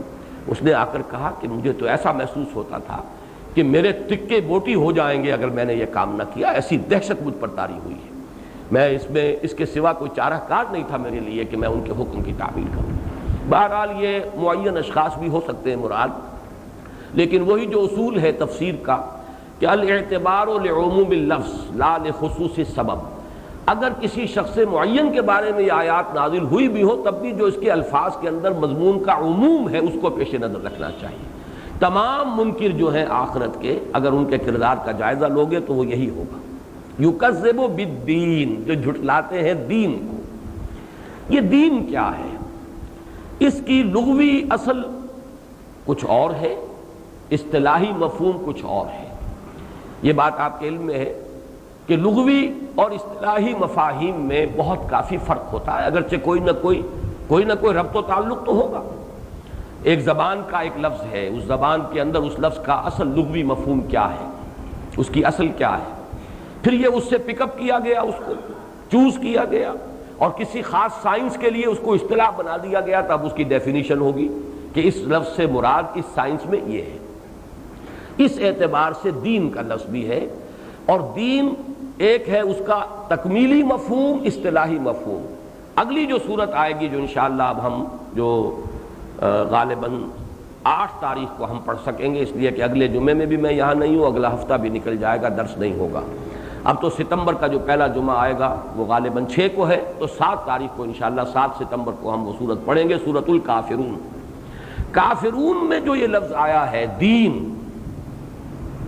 قل یا ایھا الکافرون لا اعبد ما تعبدون ولا انتم عابدون ما اعبد، اور ختم ہوئی لکم دینکم ولی دین، میرے لیے میرا دین ہے، تمہارے لیے تمہارا دین۔ وہ اصطلاحی معنی میں آیا ہے، یہاں یہ اصل لغوی مفہوم میں آیا ہے۔ اس کی لغوی مفہوم اور اصطلاحی مفہوم کے درمیان جو فاصلہ ہے میں نے اس پر تفصیل سے لکھا ہے اپنی ایک کتاب میں، نبی اکرم صلی اللہ علیہ وسلم کا مقصد بعثت، دین حق سے مراد کیا ہے، لیظہرہ علی الدین کلہ سے مراد کیا ہے۔ تو جو لوگ تفاصیل جاننا چاہیں، اور وہ بہت اہم موضوع ہے، اس لیے کہ شاہ ولی اللہ کے نزدیک یہ آیت پورے قرآن مجید کا عمود ہے، ایکسس ہے، اسے سمجھیں گے تو قرآن سمجھ میں آئے گا۔ سیرت النبی تو سمجھ میں آ ہی نہیں سکتی اگر یہ آیت نہ سمجھے کہ مقصد بعثت نبوی کیا ہے، هو الذی ارسل رسولہ بالہدی ودین الحق لیظہرہ علی الدین کلہ۔ تو وہاں دین کس معنی میں آیا ہے؟ تو میں اجمالاً، اس لیے میں نے یہ بات بیان کر دی کہ جنہیں تفصیل کی دل سے دلچسپی ہو وہ اس کتاب کو پڑھیں، لیکن یہ کہ اجمالاً عرض کر دیتا ہوں کہ بنیادی طور پر عربی زبان میں لفظ دین کے معنی ہے بدلہ، جزا و سزا۔ اسی لیے کما تدین و تدان، جیسے ہم اپنی زبان میں کہتے ہیں جیسا کرو گے ویسا بھرو گے، کما تدین و تدان، بدلہ ملتا ہے یہاں پر۔ دناہم کما دانو، امرؤ القریش کا یہ مشرا ہے، ہم نے ان کے ساتھ وہی کیا جو انہوں نے ہمارے ساتھ کیا تھا، بدلہ ہم نے چکا لیا ہے۔ جیسے اندرا گاندھی نے کیا تھا، کہا تھا کہ وی ہیو ایونجڈ اور 1000 years defeat، ہم نے یہ پاکستان کو 2 لخت کر کے اور 1 لاکھ کے قریب ان کے فوجی قیدی بنا کر ہم نے اپنی 1000 سالہ شکست کا بدلہ چکا لیا ہے۔ گویا کہ امرؤ القیس کی زبان میں گویا کہ اس نے وہی بات کہی تھی کہ دناہم کما دانو، ان مسلمانوں کے ساتھ آج ہم نے وہ سلوک کر لیا جو انہوں نے ہمارے ساتھ کیا، اور 800 برس تک یا 1000 برس تک کے لیے۔ تو اصل مفہوم اسی لیے دین کہتے ہیں قرض کو، دین، یہ الفاظ تو وہی ہے، صرف دین میں زیر ہے، اس پر زبر ہے، باقی تو حروف اصلی تو وہی ہے۔ قرض وہ شے ہے جو واپس آنی ہوتی ہے، اگر آپ نے ہدیہ کیا ہے وہ واپس نہیں آئے گا، ہبہ کیا ہے وہ واپس نہیں آئے گا۔ الراجع فی ہبتہ کالراجع فی قیہ، حضور نے فرمایا کوئی شخص اپنا ہبہ کیا ہوا مال واپس لینے والا اگر کوئی ہے ایسا دنی الطبع، تو وہ ایسے ہے جیسے اپنی وہ الٹی کو، قے کو چاٹ رہا ہو۔ آپ نے دے دیا تو دے دیا، واپس کیا لینا؟ ہبہ واپس نہیں آئے گا، عطیہ واپس نہیں آئے گا، صدقہ واپس نہیں آئے گا، تحفہ آپ دیں گے، ہدیہ دیں گے، واپس نہیں آئے گا۔ دین اسے کہتے ہیں جو واپس آئے۔ تو یہ مفہوم جان لیجئے کہ دین کا اصل لغوی مفہوم یہ ہے۔ یہاں سے آگے بڑھ کر یہ قانون کے معنی میں استعمال ہوتا ہے۔ یہاں سے آگے بڑھ کر اس لیے کہ قانون کے تحت جزا و سزا ہوتی ہے، بدلہ ملتا کسی قانون کے تحت، لہذا قانون جو ہے وہ گویا کہ لفظ کے ساتھ تعلق جڑتا چلا جائے گا۔ جزا و سزا کسی قانون سے ہوگی تو قانون کے معنی میں آیا، پھر قانون کسی نظام کے تحت ہوتا ہے، پھر یہ نظام کے معنی میں آیا۔ نظام حق، نظام اللہ، دین اللہ، وَيَدْخُلُونَ النَّاسَ وَرَأَيْتَ النَّاسَ يَدْخُلُونَ فِي دِينِ اللَّهِ أَفْوَاجًا، اللہ کا دین۔ تو اگلی دو صورتوں میں یہ دین اس معنی میں آ رہا ہے، اللہ کا دین، اللہ کا نظام، وہ پورا نظام زندگی جو اللہ تعالیٰ کی حاکمیت کے اصول پر قائم ہے، وہ دین اللہ ہے۔ جیسے سورہ یوسف میں فرمایا دین الملک، ما کان لیأخذ اخاہ فی دین الملک۔ حضرت یوسف علیہ السلام جو ہے مصر میں بادشاہ نہیں تھے، بادشاہ تو وہ تھا جس نے خواب دیکھا تھا، جس کی تعبیر حضرت یوسف نے بتائی، تو اس نے بلایا اور انہیں بڑی ذمہ داری سونپ دی۔ آپ کہہ سکتے ہیں وزیر داخلہ بنا دیا، یا وزیر خوراک بنا دیا، یا وزیر زراعت بنا دیا، یا چلیے وزیر اعظم بنا دیا، کچھ بھی کہہ دیں، بادشاہ تو نہیں بنایا نا، بادشاہ تو وہی تھا خواب دیکھنے والا، اور اس کا ایک نظام تھا، اس نظام کے اندر ایک بڑے عہدے پر حضرت یوسف فائز ہوئے۔ ان کو یہ اختیار نہیں تھا کہ نظام کو بدل دے، ما کان لیأخذ اخاہ فی دین الملک کذالک کدنا لیوسف۔ وہ اپنے بھائی کو روکنا چاہتے تھے، بنیامین کو روک نہیں سکتے تھے اس نظام کے تحت کہ جو بادشاہ کا نظام وہاں قائم تھا، ہم نے اس کے لیے خصوصی تدبیر کر دی۔ تو اب یہ میں نے 4 درجوں میں بات بیان کر دی۔ اصل مفہوم بدلہ، اور بدلہ جزا یا سزا کی شکل میں ہوگا۔ اسی معنی میں یہ سورہ فاتحہ کی جو تیسری آیت ہے اس میں آئے مالک یوم الدین، جزا و سزا کے دن کا مالک، بدلے کے دن کا مختار مطلق، اسی معنی میں یہ لفظ یہاں آیا ہے ارأیت الذی یکذب بالدین۔ یہاں سے اوپر چلے گا تو قانون، اس سے اوپر بلند ترین شکل نظام اللہ کا دین اللہ ہے، نظام بادشاہت کا دین الملک ہے، نظام جمہوریت کا دین الجمہور ہے، اس لیے کہ اس میں آخری اتھارٹی جمہور کے ہاتھ میں ہے، وہ جو اپنے نمائندے منتخب کریں گے، وہ جو قانون چاہیں بنا دیں، وہ دین الجمہور ہے۔ تو یہ جو اگلی صورتوں میں یہ لفظ آئے گا وہ دین اس معنی میں لکم دینکم ولی دین، ارایت اس کے بعد جو یہ اذا جاء نصر اللہ والفتح ورایت الناس یدخلون فی دین اللہ افواجا۔ لیکن اس سورہ مبارکہ میں یہ لغوی اور بنیادی مفہوم ارایت الذی یکذب بالدین، کیا تم نے غور کیا اس شخص کے حال پر جو اس جزا و سزا کا انکاری ہے؟ فذلک الذی یدعو الیتیم، دع کہتے ہیں دھکا دینا، دھتکار دینا۔ اب یہ فزیکل بھی ہو سکتا ہے، اگر وہ یتیم پہلے گیا ہوگا ابو جہل کے ہاں تو اس نے دھکے دے کر وہاں سے نکال دیا ہوگا، دفع ہو جاؤ یہاں سے، تمہارا کوئی حق میرے پاس نہیں ہے۔ یہ بھی ہو سکتا ہے کہ اگر یتیم کسی گھر میں پرورش پا رہا ہے، چلیے اسے کھانا وانا تو دے رہے ہیں لیکن اپنی اولاد جیسا تو نہیں کھلائیں گے، گھر کے سارے جو کام ہیں بھاری وہ اس یتیم کے ذمہ ڈال دیں گے، پھر بھی سمجھیں گے کہ بڑا خیر ہم کر رہے ہیں کہ یتیم کو پال رہے ہیں، وہ بھی ایک طرح سے یتیم کو دھکے دینا ہے۔ تو اما الیتیمہ، وہ جو آیا تھا سورۃ الضحیٰ بھی ختم ہوا تھا، اما السائل فلا تنہر فاما الیتیم فلا تقہر، یتیم کے اوپر کوئی زیادتی نہ ہو، یتیم کے اوپر غلبہ اور تسلط اختیار نہ کر لیا جائے، یتیم کو جو ہے دبایا نہ جائے۔ تو مال ہضم کر لینا، دھکے دے دینا، نکال دینا یا رکھنا اپنے گھر میں تو اکرام کے ساتھ اور عزت کے ساتھ نہ رکھنا بلکہ توہین اور تذلیل کے ساتھ رکھنا، یہ سب اس میں شامل ہو گئے۔ فَذَلِكَ الَّذِي يَدُعُّ الْيَتِيمَ وَلَا يَحُضُّ عَلَىٰ طَعَامِ الْمِسْكِينِ، اور مسکین، محتاج، غریب، بھوکے کو کھانا کھلانے پر بھی کسی کی ترغیب دینے کو تیار نہیں۔ یہاں پہ ذرا نوٹ کر لیجئے، فقہ اللغہ کا ایک عنوان بارہا درسوں میں آیا ہے۔ عربی زبان میں بڑی خوبصورتی ہے کہ بہت سے الفاظ ہیں جن کے حروف اصلی اگر ایک دوسرے کے قریب اور مشابہ ہوتے ہیں تو ان کا مفہوم بھی بہت قریب ہوتا ہے۔ حس یحس، ہا سا سا، یہ بھی ہوتا ہے کسی کو کسی پر آمادہ کرنا، کسی کام پر اس کے لیے آمادہ کرنا۔ وہی حس یحس، حض یحض، یہ اب ضاد آ گیا، وہاں سا ہے، یہاں ضاد ہے، پہلا حرف وہ یہ ہا، ضاد ضاد، حض یحض، یہ ذرا اور گہرے انداز میں پورے شد و مد کے ساتھ کسی کو کسی کام پر آمادہ کرنا۔ یہی تعلق ہے تحریس اور تحریض۔ تحریس ہے کسی کو کسی کام کے لیے حرص دلانا، بھائی اچھا کام ہے کرو تم، اس کو آمادہ کرنا، اور تحرید ہے ابھارنا پوری قوت کے ساتھ۔ حرض المؤمنین علی القتال، اے نبی اہل ایمان کو خوب ابھاریے، جوش دلائیے، جنگ کے لیے انہیں آمادہ کیجیے۔ تو تحریض اور صرف ایک صاد کے اوپر نقطہ لگ گیا، ضاد ہو گیا تحریض، تو وہ ایک مفہوم کے اندر اس کے وسعت اور شد و مد کی کیفیت پیدا ہو گئی۔ وہی ہے حث یحث حض یحض ولا یحض علی طعام المسکین، اور یہ پہلے بھی آ چکا ہے، یہ سورۃ الفجر میں بھی اس کا تذکرہ آیا ہے۔ یہ گویا کہ ان کے ہاں مساکین کو کھانا کھلانا خیر کا کام تھا، بخل بری بات ہے۔ آدمی اپنی تجوری کے دروازے بند رکھے، یہ بہت بری بات ہے۔ اپنا مال دوسروں کے لیے خرچ کرے، فاما من اعطى واتقى وصدق بالحسنى فسنيسره لليسرى واما من بخل واستغنى وكذب بالحسنى فسنيسره للعسرى۔ بنیادی بس جو ہے وہ یہی ہے، اعطاء ہے یا بخل ہے، سخاوت ہے یا بخل ہے۔ یہی ہے کہ یہاں سے دو راستے جدا ہو گئے، سخاوت ہے تو فسنيسره لليسرى کی طرف جا رہے ہیں، بخل ہے تو فسنيسره للعسرى کی طرف جا رہے ہیں۔ اور اس میں گویا کہ ایک نفسیاتی بات بھی آ گئی، خود تو کیا کھانا کھلائیں گے، دوسروں کو بھی کہنے کو تیار نہیں۔ یہ بات سمجھ میں آتی ہے؟ اگر آپ کسی سے کہیں گے، وہ پلٹ کر آپ سے کہے گا تم مجھ سے زیادہ دولت مند ہو، تم کیوں نہیں کھلاتے؟ تو اس سے بہتر یہ جینٹل مین ایگریمنٹ جو ہے وہ یہی ہونا چاہیے، شریفانہ معاہدہ، نہ میں تمہیں کہتا ہوں نہ تم مجھے کہو۔ یہ گویا کہ ولا یحض علی طعام المسکین میں بجائے اس کے کہ وہ کھانا نہیں کھلاتے، بلکہ یہ کہ انہوں نے کہا وہ کھلانے پر کسی کو آمادہ بھی نہیں کرتے، گویا کہ اسی اندیشے سے کہ کہیں پلٹ کر اس سے نہ کہہ دیا جائے کہ تم کھلاؤ۔ فویل للمصلین، ویل کے لفظ پر بہت مرتبہ گفتگو ہو چکی ہے۔ تو ویل کا معنی ویل لکل ہمزۃ لمزہ، ابھی 2 صورتیں پہلے وہ صورت آئی تھی، اس کے معنی بھی ہلاکت، بربادی، تباہی۔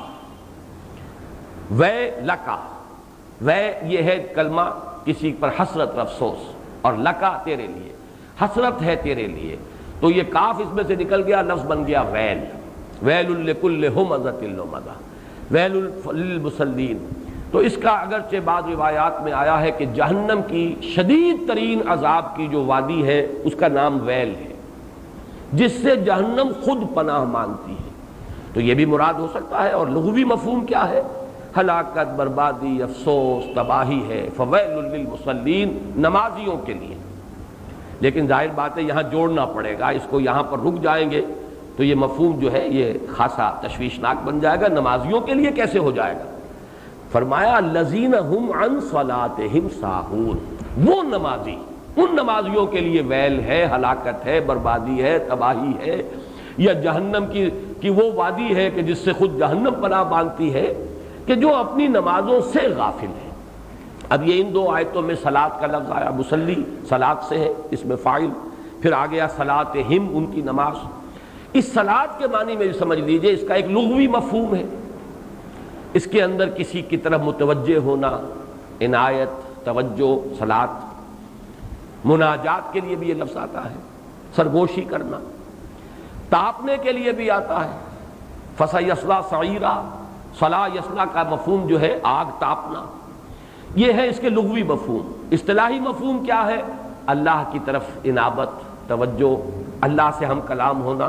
الصلاۃ عماد الدین، الصلاۃ معراج المومنین، اہل ایمان کے لیے معراج کے درجے کی شے ہے۔ اور صلاۃ کے ذریعے سے روح کے اندر گرمی پیدا ہوتی ہے، وہ روح جو ٹھٹری ہوئی ہے، جو سوئی ہوئی ہے، دبی ہوئی ہے، اللہ کے ساتھ رشتہ جڑے گا انسان کا تو اس روح کے اندر اثر نو، حرارت اور حیات تازہ پیدا ہو جائے گی۔ اب اس کے لیے نماز اور نماز کا نظام، یہ جو نماز کا نظام قائم ہوا ہے وہ ہر شریعت میں، ہر جو بھی اس سے پہلے نظام آتا رہا ہے انبیاء کے ذریعے سے، اس کی شکلیں مختلف ہو سکتی ہیں، لیکن ہر آسمانی شریعت کا جزو لازم رہا ہے نماز۔ یہاں در حقیقت جو مراد ہے اس سے وہ اصطلاحی جو ہماری نماز ہے وہ مراد نہیں ہے، اس لیے کہ ابھی تو وہ نماز تو قریش کے نزدیک تو نہ معروف تھی، نہ وہ اس کے پڑھنے والے تھے، نہ اس کے وہ ماننے والے تھے۔ وہ کس نماز سے غافل ہو چکے تھے؟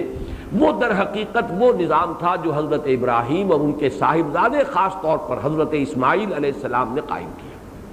اب اس کی تفصیل کیا وہ ہمیں معلوم نہیں، اس لیے کہ یہ لفظ تو اس آیت میں بھی موجود ہے، حضرت ابراہیم کی جو ابھی دعا میں نے آپ کو سنائی، ربنا انی اسکنت من ذریتی بواد غیر ذی زرع عند بیتک المحرم ربنا لیقیموا الصلاۃ، میں نے اپنی نسل کی ایک شاخ کو آباد کیا ہے تیرے اس گھر کے پاس، حالانکہ یہ وادی غیر ذی زرع ہے، اس میں کچھ پیدا نہیں ہوتا، کوئی خوراک نہیں، کوئی غلہ نہیں، کوئی سبزہ نہیں، لیکن تیرا گھر ہے، میں نے اپنی اولاد کی ایک شاخ کو یہاں آباد کر دیا تاکہ نماز قائم کرے۔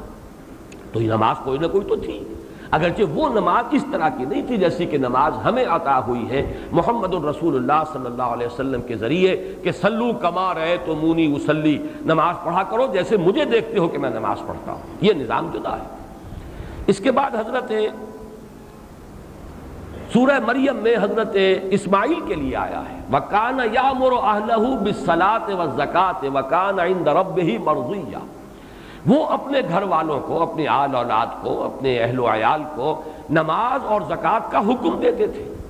تو معلوم یہ ہوا کہ یہ آل ابراہیم جو ہے ان کے اندر نماز کا نظام، اور چونکہ حضرت ابراہیم کے فرزند اکبر ہیں، فرزند کلاں ہیں حضرت اسماعیل، تو انہوں نے نماز قائم کی۔ لیکن یہ کہ زمانہ جب گزرا وہ نماز تو جاتی رہی، اس کی جگہ کوئی ریچول رہ گئے ہوں گے، کوئی انہوں نے کیا شکلیں اس کی بدلی، کیا حلیہ بگاڑا، اس کے لیے بھی سورہ انفال کی آیت نمبر 35 میں ایک آیت ہمیں ملتی ہے وَمَا كَانَ صَلَاتُهُمْ عِندَ الْبَيْتِ إِلَّا مُكَاءً وَتَصْدِيَةً، اب ان کی نماز رہ گئی ہے اللہ کے اس گھر کے پاس سیٹیاں بجانا، تالیاں بجانا، پتہ نہیں کچھ پڑھتے ہوں گے اور سیٹیاں بجاتے ہوں گے اور تالیاں بجاتے ہوں گے، اور وہ جو طواف کرتے ہوں گے، اور ان کا یہاں تک بھی معاملہ ہو گیا کہ مادر ذات برہنہ ہو کر طواف کرنا تو گویا کہ بہت ہی بڑی نیکی ہے، بڑا پہنچا ہوا ہے شخص، یہ تو اس کے تو پہنچے ہوئے ہونے میں شک ہی نہیں، مادر ذات برہنہ ہو کر یہ طواف کر رہا ہے۔ تو جو حلیے انہوں نے بگاڑے تھے اب وہ تالیاں پیٹنا اور سیٹیاں بجانا یہ رہ گیا ہے، باقی وہ اصل نماز کی روح جو ہے یہ غطربوت کر چکی۔ تو یہاں جو مراد ہے سورۃ الماعون میں وہ نماز مراد ہے جو اصلاً قائم کی ابراہیم نے علیہ الصلوۃ والسلام، پھر اس کے لیے مزید حکم دیا، اس کی اور توثیق کی حضرت اسماعیل نے علیہ الصلوۃ والسلام۔ لیکن امتداد زمانہ یوں سمجھیے کہ کم و بیش 2000 اور 2500 بیت چکے تھے سال اس وقت، 2500 اور 3000 کے درمیان جب حضرت محمد صلی اللہ علیہ وسلم کی بعثت ہوئی ہے، تو ابراہیم اور اسماعیل کا زمانہ اور حضور صلی اللہ علیہ وسلم کا زمانہ 2500-3000 سال کا فصل ہے، اور اس میں جو بھی انہوں نے نماز تو غائب کی، اضاعوا الصلاۃ واتبعوا الشہوات، یہ بھی سورہ مریم ہی میں آیا ہے، نماز تو انہوں نے ضائع کر دی اور خواہشات کی اور شہوات کی پیروی شروع کر دی، جس کا کہ نقشہ میں نے سورہ انفال کی آیت نمبر 35 کے حوالے سے آپ کو سنا دیا کہ وما كان صلاتهم عند البيت الا مكاء وتصدية، کچھ سیٹیاں بجاتے ہیں، کچھ گانے گاتے ہوں گے، کچھ ترنم کے ساتھ پڑھتے ہوں گے، کچھ وہ اس میں تالیاں بھی بجاتے ہوں گے، وہ نماز ہے جو مراد ہے یہاں فویل للمصلین، ہلاکت، بربادی اور تباہی ہے ان نمازیوں کے لیے، اس لیے میں نے ترجمے بھی ان کا لفظ ایڈ کیا تھا جو کہ اپنی نماز سے غافل ہو چکے۔ اب یہاں نوٹ کیجئے سہو فی الصلاۃ اور سہو عن الصلاۃ، ان دونوں میں زمین و آسمان کا فرق ہے۔ نماز میں سہو تو ہم سے بھی ہو جاتا، کہیں 2 رکعت کے بعد جو ہے آپ قعدے کے لیے نہیں بیٹھے اور کھڑے ہو گئے، ہو گیا سہو، حالانکہ بیٹھنا چاہیے تھا تحیات کے لیے، اور اس قسم کا سہو خود حضور صلی اللہ علیہ وسلم کو بھی لاحق ہوا ہے۔ اگرچہ امام راضی نے ایک بات لکھی ہے کہ حضور صلی اللہ علیہ وسلم کے بارے میں ہماری رائے یہ ہے کہ آپ کو وہ سہو حقیقی نہیں تھا، بلکہ یہ بھی اللہ تعالیٰ نے خاص طور پر کروایا تاکہ امت کو معلوم ہو سکے کہ سہو ہو تو اس کا پھر اس کا ازالہ کیسے ہو سکتا ہے، اس کی چونکہ تشریعی حیثیت ہے محمد الرسول اللہ صلی اللہ علیہ وسلم کی، تو اگر آپ کو سہو کبھی ہوتا ہی نہ تو امت کو کیسے معلوم ہوتا کہ اگر نماز میں سہو ہو گیا تو کیا کروں، آیا نماز توڑ دوں پھر اثر نو شروع کروں، یا اس میں کوئی ہمارے لیے کوئی ازالہ ہے، کوئی صورت ہے کہ جس سے کہ اس کی جو ہے وہ کمی اور تلافی کی جا سکے۔ تو سہو فی الصلاۃ وہ ہے، لیکن سہو عن الصلاۃ تو بالکل اس کے مقصد سے غافل، اس کا نظام انہوں نے غطربوت کر دیا، اس کی اصل مقصد جو ہے اس کو ختم کر دیا، یہ ہے سہو عن الصلاۃ۔ اس میں البتہ طبعاً ہمارے بھی وہ لوگ ضرور آ جائیں گے جو تارک الصلاۃ ہیں، جنہیں ہوش ہی نہیں نماز کسے کہتے ہیں، جنہیں پتہ ہی نہیں چلتا عصر کا وقت کب آتا ہے کب گیا، مغرب کا وقت کب ہوا کب ختم ہوا، فجر کا وقت کب ہوا ہے، جن کا پورا جو نظام الاوقات ہے اس میں نماز کا کوئی مقام سرے سے ہے ہی نہیں، تو وہ تو عن الصلاۃ غافل ہے وہ تو۔ الذین هم عن صلاتهم غافلون میں وہ لوگ لازماً آ جائیں گے. لیکن سہو فی الصلاۃ، نماز آپ پڑھ رہے ہیں لیکن وہاں کہیں بھول ہو گئی، وہ بالکل مختلف شے ہوگی. لیکن غافل ہو جانا، مطلقاً تارک ہو جانا، یا پڑھنا تو گندے دار پڑھنا، اس کی کوئی التزام نہ کرنا، اس کی پابندی نہ کرنا، یا وقت گزار کر پڑھنا بالکل آخری وقت میں. ایسے ایک حدیث میں الفاظ آئے ہیں کہ وہ شخص وہ جو آخری وقت تک انتظار کرتا ہے، یعنی عصر کی نماز پڑھنے میں، یہاں تک کہ جب سورج غروب ہونے لگتا ہے اور شیطان کے دو سینگوں کے مابین آ جاتا ہے تب وہ ٹھونگے مار لیتا ہے، جیسے کہ مرغا جو ہے وہ ٹھونگ مارتا ہے جب وہ کوئی دانہ چگتا ہے، تو ایسے اس کا سجدہ ہوتا ہے، ٹھونگے مار کر اور نماز پڑھ لیتا ہے. یہ نماز حقیقت میں نماز نہیں ہے. جیسے کہ ایسے ہی شخص کو ایک حضور نے دیکھا تھا، تو دیکھا اس نے جس طریقے سے سجدہ نہیں صحیح کیا، تعدیل ارکان نہیں تھی، تو آپ نے فرمایا صلی فإنک لم تصلی، جاؤ نماز پڑھو، تم نے نماز نہیں پڑھی.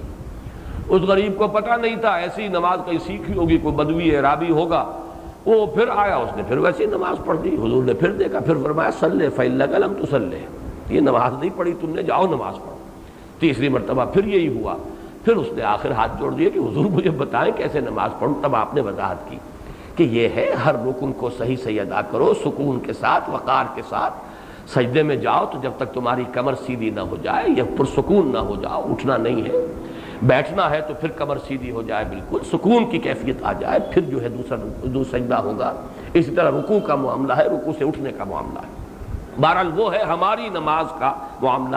لیکن یہاں جیسا کہ میں نے عرض کر دیا، پس منظر میں یہ قریش کی نماز ہے جو حلیہ انہوں نے بگاڑا ہے. فویل للمصلین الذین هم عن صلاتهم ساہون الذین هم یراؤون، وہ لوگ کہ جو ریاکاری کرتے ہیں.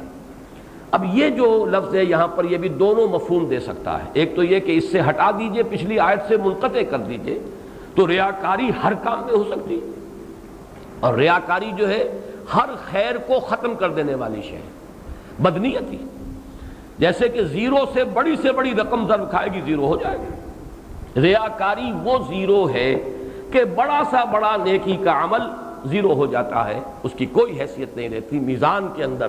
اسی لیے تو سورۃ العادیات میں جو آیا تھا حصل ما فی الصدور، اعمال تو دکھا دیے جائیں گے، وہ تو سورہ زلزال میں آ گیا. فمن یعمل مثقال ذرۃ خیرا یرہ ومن یعمل مثقال ذرۃ شرا یرہ. اگلی بات جو ہے وہ کیا ہے؟ حصل ما فی الصدور، سینوں میں سے اب نکالا جائے گا نیتیں کیا تھی، ارادے کیا تھے.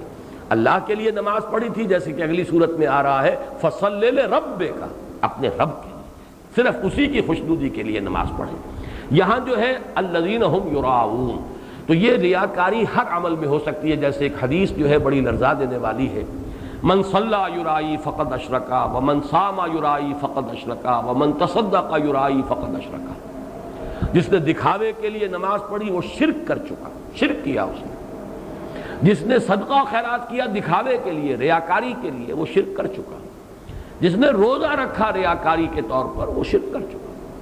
اور ایک حدیث میں آتا ہے، حضور نے فرمایا کہ شرک خفی جو ہے، یہ ریاکاری، اس کو پہچاننا اتنا مشکل ہے، آپ دوسرے کی تو پہچان سکتے ہی نہیں، اپنے اندر بھی جھانک کر اس کو پہچاننا اتنا مشکل ہے جتنا تمثیل آپ نے دی ہے آخری جو ہو سکتی ہے.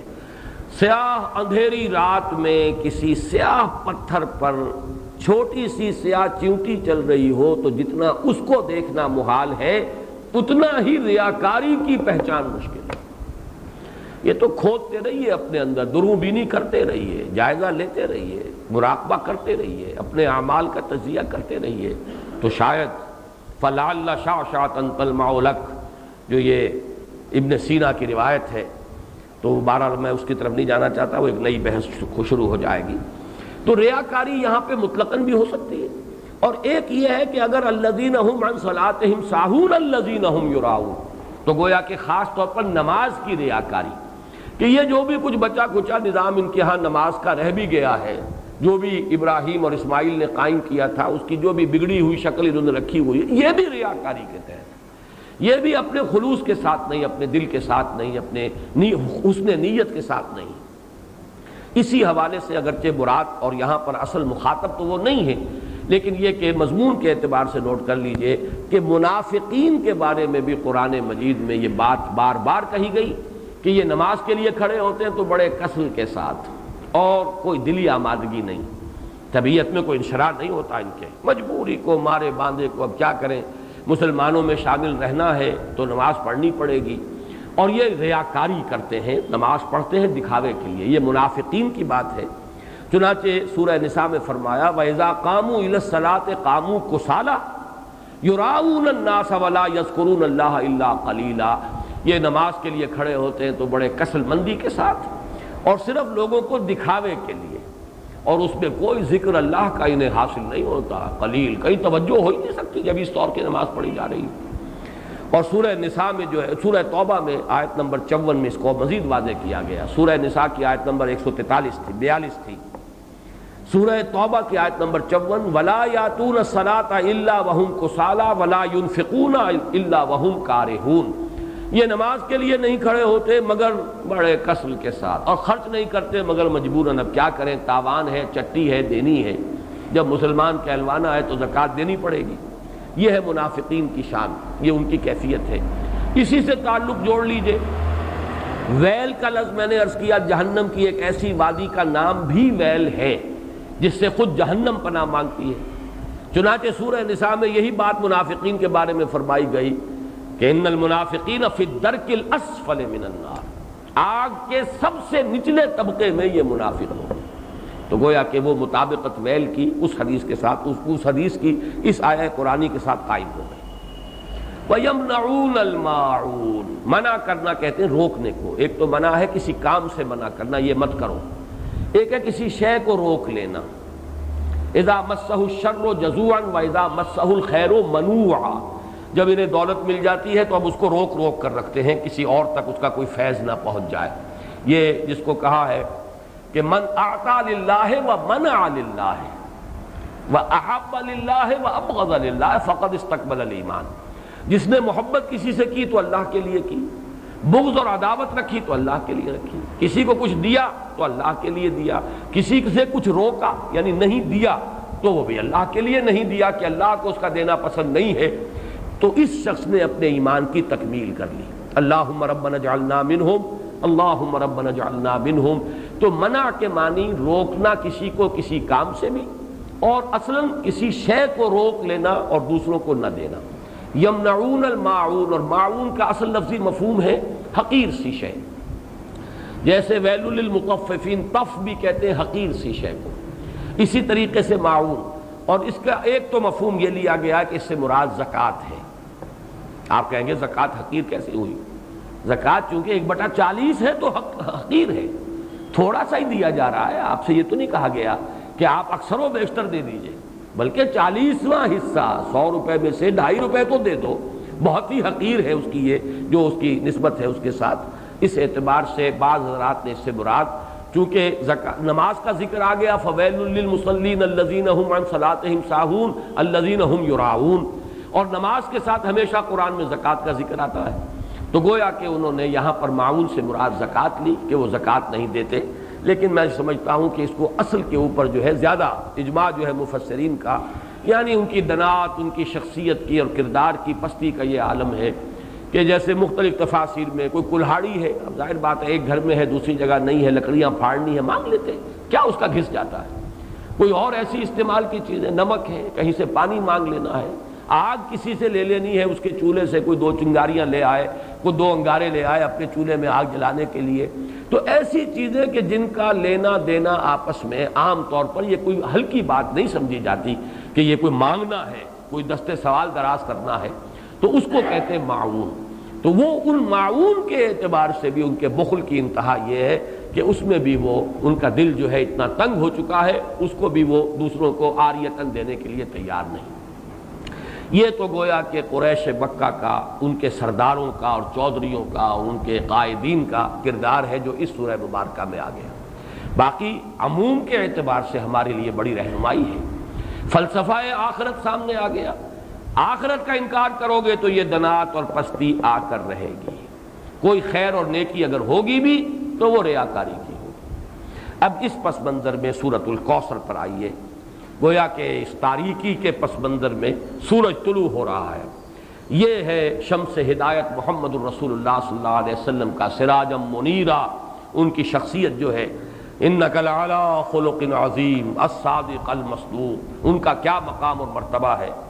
فرمایا انا اعطیناک الکوثر، اے نبی صلی اللہ علیہ وسلم، یہاں کاف واحد کا صیغہ ہے، خطاب اجماع ہے کہ یہاں خطاب محمد الرسول اللہ سے شخصاً ہے، جیسے سورۃ الضحیٰ شخصی گفتگو ہے اللہ کی اپنے نبی کے ساتھ، بالکل ذاتی پرسنل سرگوشی کے انداز میں۔ سورۃ الانشراح ذاتی بات ہے کہ جو ہو رہی ہے اللہ کی اور رسول کے مابین۔ اسی طریقے سے یہ سورہ مبارکہ یہ بھی بالکل خالص ذاتی سطح پر، آگے جو آئے گی سورۃ النصر وہ بھی بالکل ذاتی سطح پر ہے، خاص معاملہ، لیکن یہ کہ اس کا تعلق پھر بھی پورے معاشرے سے تھا، نظام کے بدلنے سے ہو، وہ آگے آئے گی صورت۔ یہاں تو یہ خالص ذاتی معاملہ ہے، انا اعطیناک الکوثر فصل لربک وانحر ان شانئک هو الابتر۔ اب یہاں سب سے پہلے تو لفظ کوثر کو سمجھنا ہے، یہ کثیر سے مبالغے کا صیغہ ہے، کثیر سے فعول کی وزن پر، ویسے مبالغے کے بہت سے اوزان ہیں لیکن یہ کہ ایک وزن جو ہے وہ فعول، فعل، تو یہ فعل کے وزن پر یہ مبالغے کا صیغہ ہے، کثرت، انتہائی کثرت، انتہائی بہتات، اور اس سے مراد ہر خیر، ہر بھلائی، تمام حسنات وہ ہم نے آپ کو نہایت محتاط، نہایت کثرت کے ساتھ عطا کر دی۔ انا اعطیناک الکوثر۔ اب اس میں ذرا ذکر کرنا چاہتا ہوں اور خاص طور پہ بعد میں ذرا وضاحت بھی کروں گا کہ مولانا اصلاحی صاحب نے تو اس سورہ مبارکہ کا کوئی خاص حق ادا نہیں کیا ہے، لیکن یہ کہ مولانا مودودی صاحب نے واقعہ یہ کہ حق ادا کیا ہے، جس قدر تفصیل کے ساتھ انہوں نے جو تفاسیر میں اور مختلف اقوال ہیں انہیں جمع کیا ہے باریک بینی کے ساتھ، اس میں بہت محنت یقیناً ان کی لگی ہوگی، جس کے لیے کہ ہمیں ان کا ممنون ہونا چاہیے۔ اور ظاہر بات ہے من لم یشکر الناس لا یشکر اللہ، جو اختلاف ان سے ہے وہ اپنی جگہ پر ہے، لیکن یہ جو ان کی خدمت ہے اس کی قدر کرنا، اور اس کا اگر کوئی فیض کسی کو پہنچے اس پر شکر کرنا، ان کے لیے دعائے خیر کرنا، یہ واجب ہے۔ انہوں نے جو گنتی کی ہے کہ حضور کو کیا کیا خیر اللہ نے عطا فرمائے، اب ایک تو یہ ہے کہ اس کو عام پر جو ہے وہ ملحوظ کیا جائے، اور ایک ہے خاص روایات کے حوالے سے اس کا کیا مفہوم سامنے آتا ہے، تو وہی لغوی بات، اور پھر یہ کہ جو معصور ہے اور منقول ہے مفہوم کوثر کا، یہ دونوں میں آپ کے سامنے رکھ رہا ہوں۔ سب سے پہلی شے جو اللہ نے محمد الرسول اللہ کو کثرت سے عطا فرمائی وہ اخلاق حسنہ، اس لیے کہ دوسری ہی وحی میں فرمایا وَإِنَّكَ لَعَلَىٰ خُلُقٍ عَظِيمٍ، جس کا لوہا جو ہے وہ خود کفار قریش نے مانا الصادق الامین۔ ابو جہل بھی یہ نہیں کہہ سکا کہ محمد نے کبھی جھوٹ بولا، صاف مانا اس نے صلی اللہ علیہ وسلم کہ انہوں نے کبھی جھوٹ نہیں بولا۔ پھر یہ کہ سب سے بڑا خیر نبوت اور رسالت، نبوت، رسالت رحمت ہے، اور رحمت للعالمین بنا کر محمد الرسول اللہ صلی اللہ علیہ وسلم بھیجے گئے۔ تو یہ خیر کثیر، یہ خیر جو ہے نبوت اور رحمت، یہ اپنے منطقی انتہا کو پہنچی ہے، اپنے تکمیلی مرتبے کو پہنچی ہے محمد الرسول اللہ صلی اللہ علیہ وسلم کی شخصیت مبارکہ میں۔ اس اعتبار سے یہ دوسرا پہلو۔ پھر جو تعلیمات آپ لے کر آئے، سب سے بڑی شے توحید، پھر وہ نظام توحید جس کا کہ سیاسی سطح پر اس کا نظام خلافت کا ہے، معاشیات میں اس کا نظام امانت اور کفالت کا ہے، یہ سارا نظام جو دیا یہ سب سے بڑا خیر ہے جس کی ضرورت ہے آج نوع انسانی کو۔ چنانچہ میں نے اسی کتاب میں نبی اکرم صلی اللہ علیہ وسلم کا مقصد بعثت، اس میں اس پر بحث کی ہے۔ آج کی انسان کو، آج کی انسانیت کو جو انفرادی اخلاق ہیں، شخصی انسان کی انفرادی سیرت و کردار، اس کی اتنی زیادہ ضرورت نہیں ہے، اور اس میں کوئی نئی چیز نہیں تھے جو محمد لے کر آئے ہو صلی اللہ علیہ وسلم۔ صداقت، امانت، ایفاء عہد۔ حضرت اسماعیل کے بارے میں آیت آپ کو سنا چکا، کانا صادق الوعد، وعدے کا پورا کرنے والا، جس نے اپنی گردن رکھ دی، چلائیے ابا جان چھری چلائیے، وعدہ کیا تھا ستجدنی انشاءاللہ صابرا، اور پھر گردن ٹکا دی زمین پر، چلائیے چھری اگر اب پروردگار کا حکم ہے۔ صداقت میں، امانت میں، زہد میں، اللہ تعالیٰ کی طرف رجوع میں، حنانا من لدنا وزکاۃ وکان تقیا، یہ حضرت یحییٰ کی شان۔ البتہ محمد الرسول اللہ صلی اللہ علیہ وسلم نے ایک طرف تو تمام ان اخلاق حسنہ کا گلدستہ اپنی شخصیت میں پیش کیا ہے۔ ایک تو جامعیت کبریٰ ہے، ورنہ تمام انفرادی اقدار جو ہے وہ تو اس سے پہلے مکمل ہو چکی تھی۔ البتہ سب کو متوازن شکل میں جمع کر دینا، زہد بھی ہو اور ادائے حقوق بھی ہو، دنیا میں رہیں بھی اور پھر یہ کہ دنیا سے لو نہ لگے، شادیاں بھی کریں لیکن یہ ہے کہ اللہ تعالیٰ کی بندگی کے اندر اس سے کہیں کوئی کمی نہ آئے۔ یہ ہے اصل میں کہ جو حضور کا ذاتی سطح پر جو آپ کی کنٹریبیوشن ہے۔ لیکن اس سے بھی آگے بڑھ کر آپ نے اجتماعی اخلاق اور اجتماعی نظام دیا ہے دنیا کو۔ آج کے انسان کو سب سے بڑی ضرورت اس کی ہے۔ جب تک نظام عادلانہ نہیں ہے، نظام صحیح نہیں ہے، نظام منصفانہ نہیں ہے، تو ظاہر بات ہے کہ اس کے نیچے اگر ایک ظالمانہ نظام کے نیچے ایک بڑا نیک شخص زندگی گزار رہا ہے تو اس کی انفرادی نیکی اس ظالمانہ نظام کی تقویت کا سبب بن جاتی ہے۔ جیسا کہ میں نے ابھی ایک نقطہ بیان کیا تھا جناح ہال میں، تو سب لوگوں نے اس کو محسوس کیا، ایک دم چوک سے گئے۔ ظالمانہ نظام ہے، جاگیرداری اور سود خوری اور حرام خوری سے دولت کے انبار جمع کیے ہوئے ہیں۔ اس میں اگر آپ کوئی بڑا اچھا قانون بنا دیں، 12ویں ترمیم بھی لے آئے، اگر چوری کا ڈکیتی کا خاتمہ ہو جائے تو فائدہ کس کو پہنچے گا؟ ان دولت مندوں کی دولت محفوظ ہو گئی نا، ان حرام خوروں کا جو کچھ دولت کا انبار ہے وہ محفوظ ہوگا نا۔ تو معلوم ہوا بہترین قانون غلط نظام کے تحت تو در حقیقت اس نظام کو قائم رکھنے اور اس کی تقویت کا ذریعہ بنتا ہے۔ تو معلوم ہوا کہ اصل شے نظام ہے، قانون سب سرو کرتا ہے نظام کو، قانون کسی نظام کو چلانے کا ذریعہ بنتا ہے۔ تو اگر نظام ہی غلط ہو تو صحیح ترین قانون بھی در حقیقت ایک نظام غلط نظام کو چلانے کا اور تقویت دینے کا ذریعہ بن جائے گا۔ تو سب سے بڑا خیر جو عطا کیا ہے، جس کے بارے میں اقبال کے وہ 2 اشعار بڑے قیمتی ہیں، ہر کجا بینی جہان رنگ و بو، آنکھ از خاکش بروید آرزو، یا ز نور مصطفیٰ اورا بہاست، یا ہنوز اندر تلاش مصطفیٰست۔ وہ خیر جو محمد نے دیا تھا صلی اللہ علیہ وسلم، یا تو اسی سے لوگوں نے کچھ مستعار لیا ہوا ہے، اور یا یہ کہ ابھی اس خیر کے لیے، اس خیر کثیر کی طرف نوع انسانی جو ہے اس کی تلاش میں سرگرداں ہے۔ پھر آپ کو جو خیر کثیر دیا، رفعنا لک ذکرک، آپ کا ذکر بلند کیا گیا، آپ کو اتنی بڑی امت دی گئی، ایسے جانثار صحابہ دیے گئے۔ ذرا تقابل کیجئے، کہاں موسیٰ کے ساتھی تھے کہ جب کہا گیا کہ جنگ کے لیے میدان میں آؤ، فاذهب انت وربك فقاتلا انا هاهنا قاعدون، یہ کہہ کر بیٹھ گئے۔ اور کہاں محمد کے ساتھی ہیں صلی اللہ علیہ وسلم، جہاں آپ کا پسینہ گرا وہاں اپنی خون کی ندیاں بہا دی، یہ محمد کے ساتھی ہیں۔ ایسے جانثار، ایسے آبان و انصار، ایسے خلفاء ابو بکر اور عمر اور عثمان اور علی جیسے خلفاء رضی اللہ تعالیٰ عنہم اجمعین۔ پھر امت، کتنی بڑی امت، کتنے اولیاء اللہ، کتنے صلحاء، کتنے اتقیاء، کیسے کیسے علماء، کیسے کیسے مجددین امت۔ تو واقعہ یہ ہے کہ ہم نے آپ کو خیر کثیر عطا فرمایا۔ پھر اگرچہ اولاد نرینہ تو نہیں دی، یہ بھی اللہ کی اپنی ہی کوئی حکمت ہے، اس پر کبھی میں نے گفتگو کی بھی ہے لیکن اس وقت اس کا موقع نہیں ہے۔ لیکن یہ کہ آپ کی صاحبزادی حضرت فاطمہ سے جو اولاد آپ کو ملی، حسنی اور حسینی سید کتنی تعداد میں آج دنیا میں موجود ہیں، ان میں کیسی کیسی شخصیتیں، حسنین، حضرت حسن، حضرت حسین رضی اللہ تعالی عنہما، پھر بڑے بڑے مجاہدین کبار ان میں اٹھے، حضرت حسن زکیہ اور حضرت زید سے لے کر خود سید احمد بریلوی رحمت اللہ علیہ، یہ کون تھے؟ انہی اسی خاندان سادات میں سے۔ تو معلوم یہ ہوا کہ جہاں تک آپ کی اولاد کا تعلق ہے، روحانی اولاد، اور پھر یہ کہ یہ اولاد جو آپ کی بیٹی سے اگرچہ حضرت فاطمہ سے چلی ہے، لیکن یہ کہ اس میں بھی کوئی کمی کا معاملہ نہیں۔ تو یہ تو 5 چیزیں وہ ہیں کہ جو اگر لفظ کوثر کو اس کے لغوی مفہوم پر رکھا جائے تو یہ 5 مفاہیم ہیں۔ اور اب آئیے اس کا ایک مفہوم وہ ہے کہ جو منقول ہے روایات سے، ایک حوض ہے یہ کوثر جو میدان حشر میں ہوگا، اور جس کے ساقی یہ کوثر ہے محمد الرسول اللہ صلی اللہ علیہ وسلم۔ امت وہاں پہنچے گی، العطش العطش جب سب پکار رہے ہوں گے تو صرف امت محمد صلی اللہ علیہ وسلم کو وہاں سے سیرابی عطا ہوگی اور حضور ہوں گے ساقی کوثر۔ دوسری روایات میں یہ آتا ہے کہ یہ جنت کی نہر ہے کوثر، اور معلوم یہ ہوتا ہے کہ اسی نہر کا پانی ہے کہ جو میدان حشر کے اندر اس حوض کے اندر جمع ہوگا۔ اس میں مولانا مودودی صاحب نے اپنی اس تفہیم میں بڑی تفصیل سے وہ روایات درج کی ہیں، میں صرف چند ان میں سے آپ کو سنا رہا ہوں۔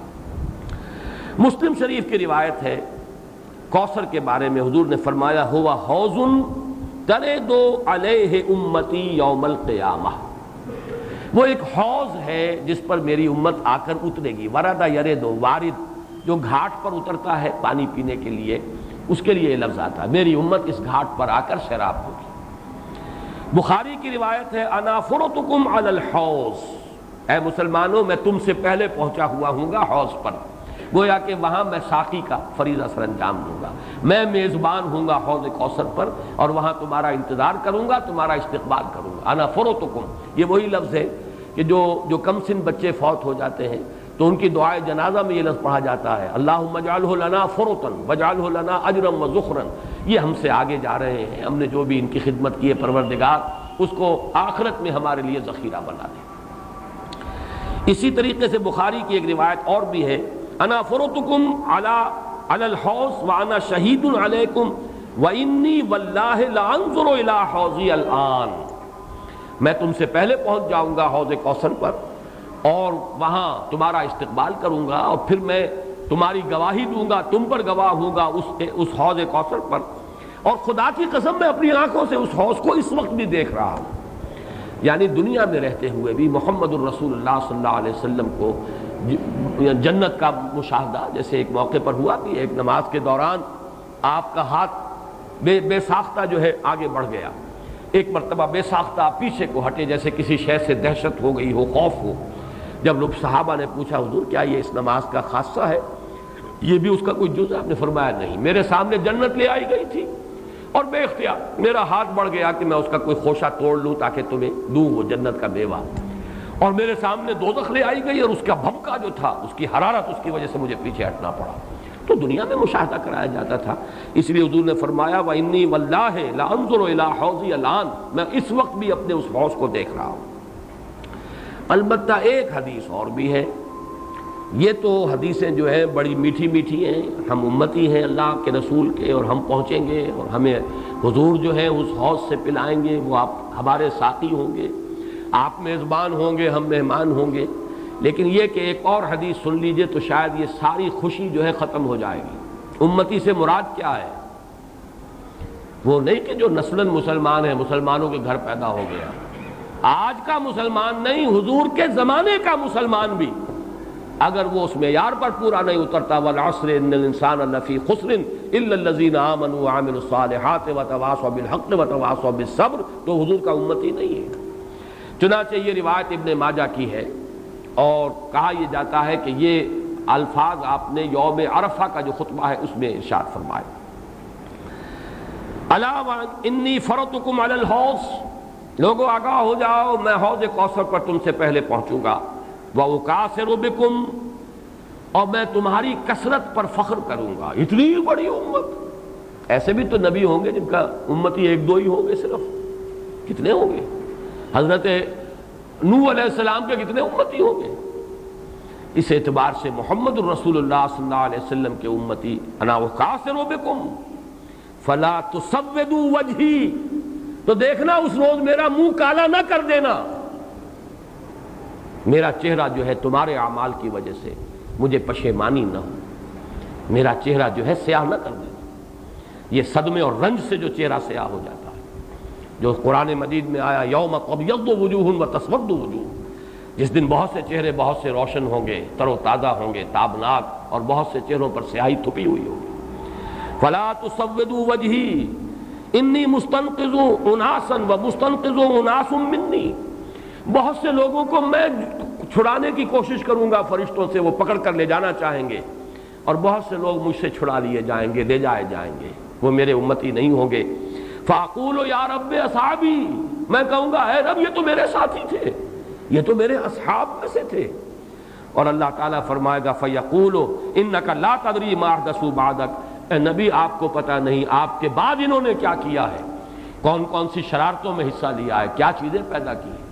حضور کے زمانے کے کتنے مسلمان ہوں گے جو بعد میں مسلمہ پر ایمان لے آئے، کافر ہو گئے؟ کتنے لوگ ہوں گے جب وہ داخل ہو رہے تھے، جو اگلی صورت ہم پڑھیں گے اذا جاء نصر اللہ والفتح ورأیت الناس يدخلون فی دین اللہ افواجا، ان میں سے کتنے یخرجون من اللہ من دین اللہ افواجا ہو گئے، فوج کے فوج، قبیلے کے قبیلے، پورے کے پورے، یا زکوٰۃ کے منکر ہو کر کافر ہو گئے، اور یا یہ کہ نبی جھوٹے نبیوں کو مان کر کافر ہو گئے۔ تو اے نبی یہ آپ کے امتی نہیں ہے۔ پھر یہ کہ جنہوں نے بھی احدثوا بدعات ایجاد کی، وہ چیزیں جس کو فرمایا گیا ہے من احدث فی امرنا ھذا ما لیس منہ فہو رد، جو شخص ہمارے دین کے اندر کوئی چیز نئی بدعت نئی شے ایجاد کرے گا جو اس میں سے نہیں ہے اصلاً، وہ مردود اور وہ شے بھی مردود۔ تو اللہ تعالی ہمیں اس انجام بد سے بچائے کہ ہم تو وہاں پر پہنچے حوض کوثر پر کہ حضور صلی اللہ علیہ وسلم کے ہم مہمان اور آپ ہمارے میزبان، اور فرشتے ہمیں کھینچ کر لے جائیں اور حضور بھی پکارتے رہ جائیں میری امت ہے، کہاں لے کر جا رہے ہو، اور آپ کو جواب ملے کہ نہیں اے نبی آپ کو معلوم نہیں، فَيَقُولُ إِنَّكَ لَا تَدْرِي مَا أَحْدَثُ بَعْدَكَ، اے نبی آپ کو پتہ نہیں ہے آپ کے پیچھے کیا کرتے رہے۔ اس سے ان لوگوں کے خیال کی بھی نفی ہو جانی چاہیے جو سمجھتے ہیں کہ ہر شے جو ہے بعد میں جو ہوئی ہے وہ حضور کے علم میں ہے، ورنہ تو یہ الفاظ کیسے آپ کو پتہ نہیں انہوں نے آپ کے بعد کیا کیا ہے۔ جو بھی اللہ بتاتا ہے، جو چیز پہنچانا چاہتا ہے پہنچتی ہے۔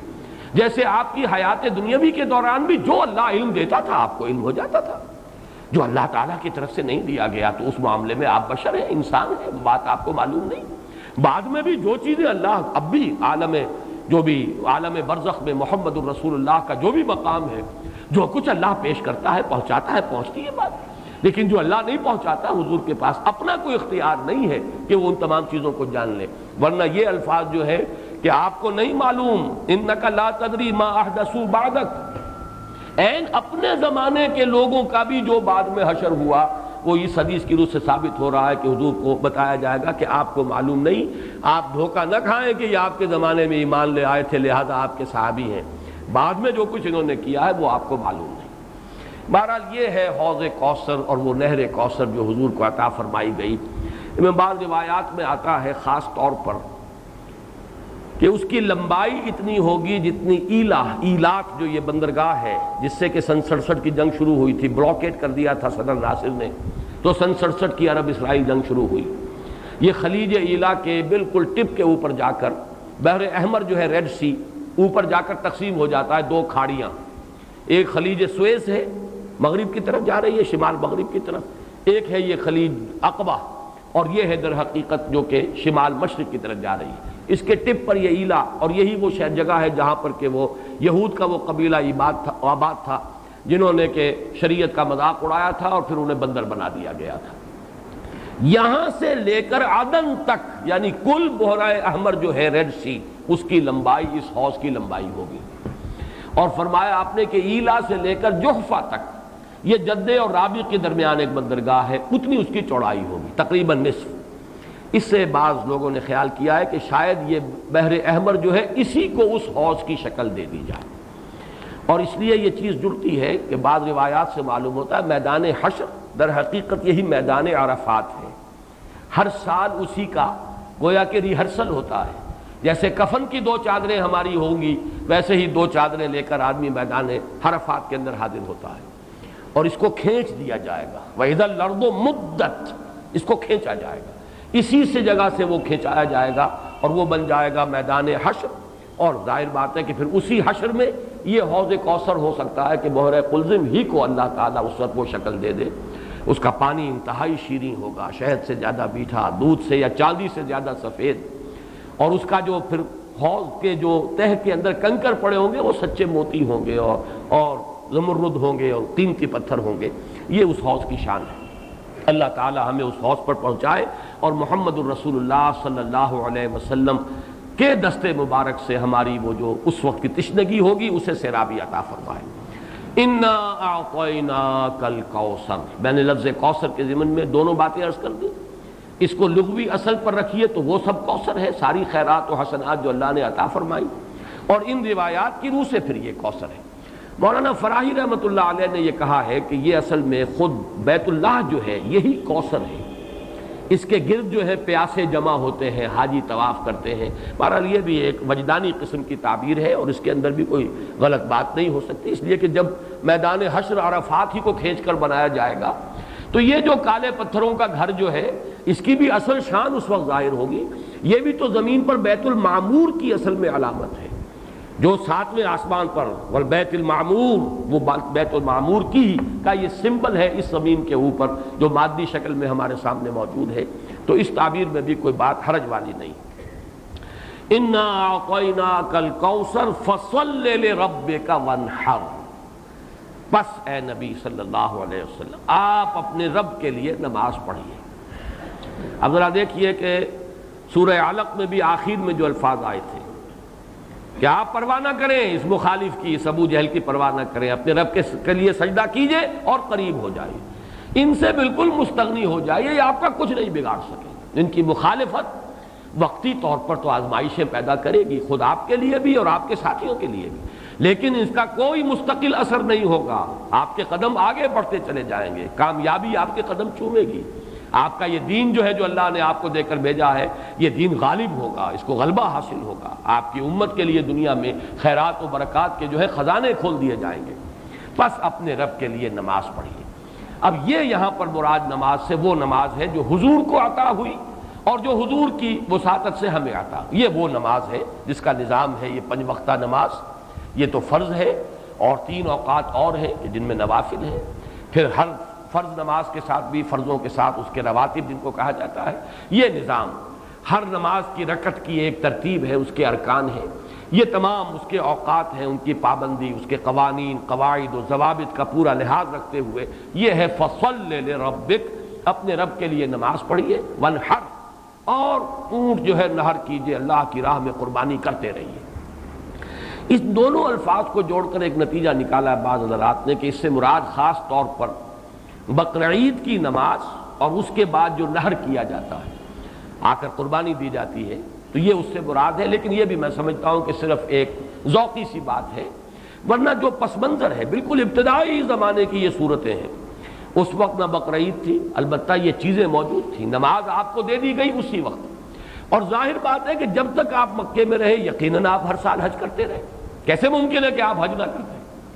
جب اسی کعبے کا طواف کر رہے تھے جس میں 360 بت تھے، وہیں کھڑے ہو کر نماز پڑھتے تھے اور سجدہ کرتے تھے جہاں دائیں بائیں بت رکھے تھے، تو حج کے معاملے میں تو ایسی کوئی شے تھی بھی نہیں۔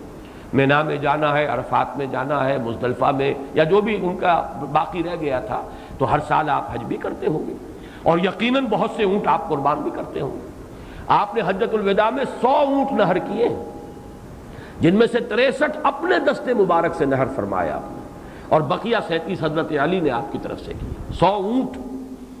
تو اس سے اندازہ کیجئے کہ جو ابتدائی دور ہے، یہ صورتیں جب نازل ہو رہی ہیں، اس وقت تو حضور کی جو ہے مالی حالت بھی بہت اچھی تھی، حضرت خدیجہ متمول ترین خاتون عرب کی، وہ آپ کے حوالہ عقد میں تھی، اس اعتبار سے یقیناً اس وقت بھی آپ نہر کرتے ہوں گے، اور نہر جیسا کہ میں بیان کر چکا ہوں اس دور میں غریبوں کو کھانا کھلانا، گوشت کا بانٹ دینا، وہ یہ در حقیقت ان کے ہاں سخاوت کا سب سے بڑا مظہر تھا۔ فصل لربک وانحر، تو اے نبی آپ کو شکرانے میں وہ سارا خیر کثیر جو آپ کو عطا ہوا ہے، اسی لیے دیکھیے وہ نماز تہجد جب آپ پڑھتے تھے اور اتنی طویل رکعتیں پڑھتے تھے کہ آپ کے پاؤں متورم ہو جاتے تھے، تو لوگوں نے کہا حضور آپ اپنے اوپر اتنا تشدد کیوں کر رہے ہیں؟ آپ کے تو اول تو کوئی گناہ ہے نہیں، کوئی آپ کے مقام کے اعتبار سے اگر کسی شے کو کہا جائے کہ کوئی فروگزاشت ہے تو اللہ تعالیٰ اس کی بھی معافی کا اعلان کر چکا، تو پھر آپ کیوں مشقت جھیلتے ہیں؟ تو جواب آپ کا کیا تھا؟ افلا اکون عبدا شکورا، تو کیا میں اپنے رب کا ایک شکر گزار بندہ نہ بنوں؟ میری یہ نماز شکرانے کی نماز ہے، میں اپنے رب کا شکر ادا کر رہا ہوں، اس نے جو مجھے خیر کثیر عطا فرمایا، اب جس درجے کا وہ خیر کثیر ہے اسی درجے کا شکر مجھے اپنی امکانی حد تک ادا کرنا ہے۔ تو فصل لربک وانحر یہاں شکرانے کے طور پر ہے، انا اعطیناک الکوثر فصل لربک وانحر ان شانئک هو الابتر، یقیناً جو آپ کا دشمن ہے وہی ابتر ہے۔ اس ابتر کے لفظ کی مجھے وضاحت کرنی ہوگی، شنا شین نون اور حمزہ آتا دشمنی کے لیے، ولا یجرمنکم شنآن قوم علی الا تعدلوا اعدلوا هو اقرب للتقوی، کسی دشمنی کسی قوم کی تمہیں آمادہ نہ کر دے کہ تم عدل سے راستہ جو ہے اپنا بدل لو اور دستکش ہو جاؤ، عدل پر رہو، چاہے تمہارا دشمن ہے اس کے ساتھ بھی انصاف کرو۔ تو یہ شان یہ ہے، اس کے معنی دشمن، ان شانئک هو الابتر، یقیناً آپ کا دشمن ہی ابتر ہے۔ ابتر کے معنی کیا ہے؟ با تا را کا مادہ آتا ہے بطر، کسی شے سے کٹ جانا. خاص طور پر ایک درخت ہے، اس کی شاخ کٹ گئی، علیحدہ ہو گئی، شاخ بریدہ، ظاہر بات ہے اب اس کے لیے زندگی نہیں ہے. جب تک درخت سے جڑی ہوئی تھی اس کے لیے تر و تازگی تھی، وہ بڑھے گی، اس پر پھل بھی آتا اگر وہ آم کا درخت تھا. اب جب کٹ گئی تو اب وہ سوکھے گی، ختم ہو جائے گی، اس کے لیے کوئی تر و تازگی نہیں ہے، اس کا کوئی شاندار مستقبل نہیں ہے. تو یہ کسی شے سے کٹ جانا، اسی معنی میں قوم سے کٹ جانا، علیحدہ ہو جانا، تنہا رہ جانا. لا تجعلنی فردن، مجھے اکیلا نہ بنا دے. تو یہ جو آتا ہے کہ میں اکیلا نہ رہ جاؤں، اس کے لیے بھی یہ لفظ آتا ہے. اور پھر جس کا ذکر یا جس کا سلسلہ منقطع ہو جائے، جس کے ہاں اولاد نہ ہو، اب نام اس کا کہاں رہے گا، ختم ہو جائے گا. اولاد نہیں ہے وہ بھی ابتر ہے، گویا کہ اس کا ذکر باقی رکھنے والا کوئی نہیں رہا، اس کا نام نہیں رہے گا دنیا میں، اس لیے کہ اولاد نہیں، خاص طور پر اولاد نرینہ. اسی طریقے سے جس جانور کی، جس چوپائے کی دم کٹی ہوئی ہے اسے ابتر کہتے تھے، دم کٹا، اس لیے کہ یہاں بھی کوئی شے کٹی ہوئی ہے اس کے جسم سے. تو یہ مختلف الفاظ ہیں، یہ معنی ہے اس لفظ کے ابتر کے. اب اس کو نوٹ کیجئے، حضور کو ابتر کہا قریش نے. کن کن معنی میں کہا اس کی تفصیل میں ابھی آپ سے سنا رہا ہوں، اور اس کا جواب دیا جا رہا ہے کہ یہ آپ کو ابتر کہہ رہے اے نبی، در حقیقت یہ ابتر ہوں گے، بلکہ یہ ابتر ہیں. ان شانئک ھو الابتر. حضور کو ابتر کس کس معنی میں کہا ہے؟ بالکل اوائل میں جب کہ حضور صلی اللہ علیہ وسلم نے اپنا پیغام شروع کیا ہے تو لوگوں نے کہا بطرا محمد منا، یہ ابن جریر کی روایت ہے، محمد ہم سے کٹ گئے. ہمارا اپنا ایک طریقہ تھا، ہماری تہذیب، ہمارا تمدن، ہماری روایات، ہمارا مذہب، ہمارے عقائد، اب محمد ہم سے کٹ گئے. تو اس کا مطلب یہ ہے کہ یہ شاخ سوکھ جائے گی. یہ اگر جمعیت کے ساتھ رہتے، پوری اپنی قوم کے ساتھ رہتے تو ان کے لیے بھی شاندار مستقبل تھا. اب ان کا مستقبل بہت تاریک ہے. یہ بالکل ایسی بات ہے جیسے واصل بن عطا، یہ شاگردوں میں سے تھا حضرت حسن بصری رحمۃ اللہ علیہ کے، وہ تابعین میں سے ہیں، ان کا شاگرد اور بڑا ذہین شاگرد. لیکن اس نے مسئلہ تقدیر پر، جبر و قدر پر بحثیں شروع کی. تو جب اس طرح کی باتیں اس نے کہیں کہ جو اہل سنت کے شایان شان نہیں، تو پھر حضرت حسن بصری نے اسے اپنے درس سے نکال دیا اور کہا کہ اعتزل عنا، یہ ہم سے علیحدہ ہو گیا، اب اس کا راستہ علیحدہ ہے، اس کا ہم سے کوئی تعلق نہیں. اسی اعتزل عنا سے اعتزال کا مذہب بنا ہے، اور معتزلہ کہلاتے علیحدہ ہو جانے والے لوگ. تو اسی طریقے سے قوم کا پہلا ریئیکشن یہ تھا حضور صلی اللہ علیہ وسلم کے بارے میں کہ بطرا محمد منا، محمد ہم سے کٹ گیا صلی اللہ علیہ وسلم. اسی طریقے سے ایک مرتبہ قریش کی بڑی کوئی چوپال کے اندر ان کی بڑی مجلس تھی، اور کعب بن اشرف جو ہے وہ آیا ہوا تھا، یہودی، مدینہ منورہ سے. اس وقت تک تو یثرب تھا، ابھی کہاں مدینہ منورہ، اس وقت تک تو یثرب ایک بستی تھی، اس کا نام یثرب.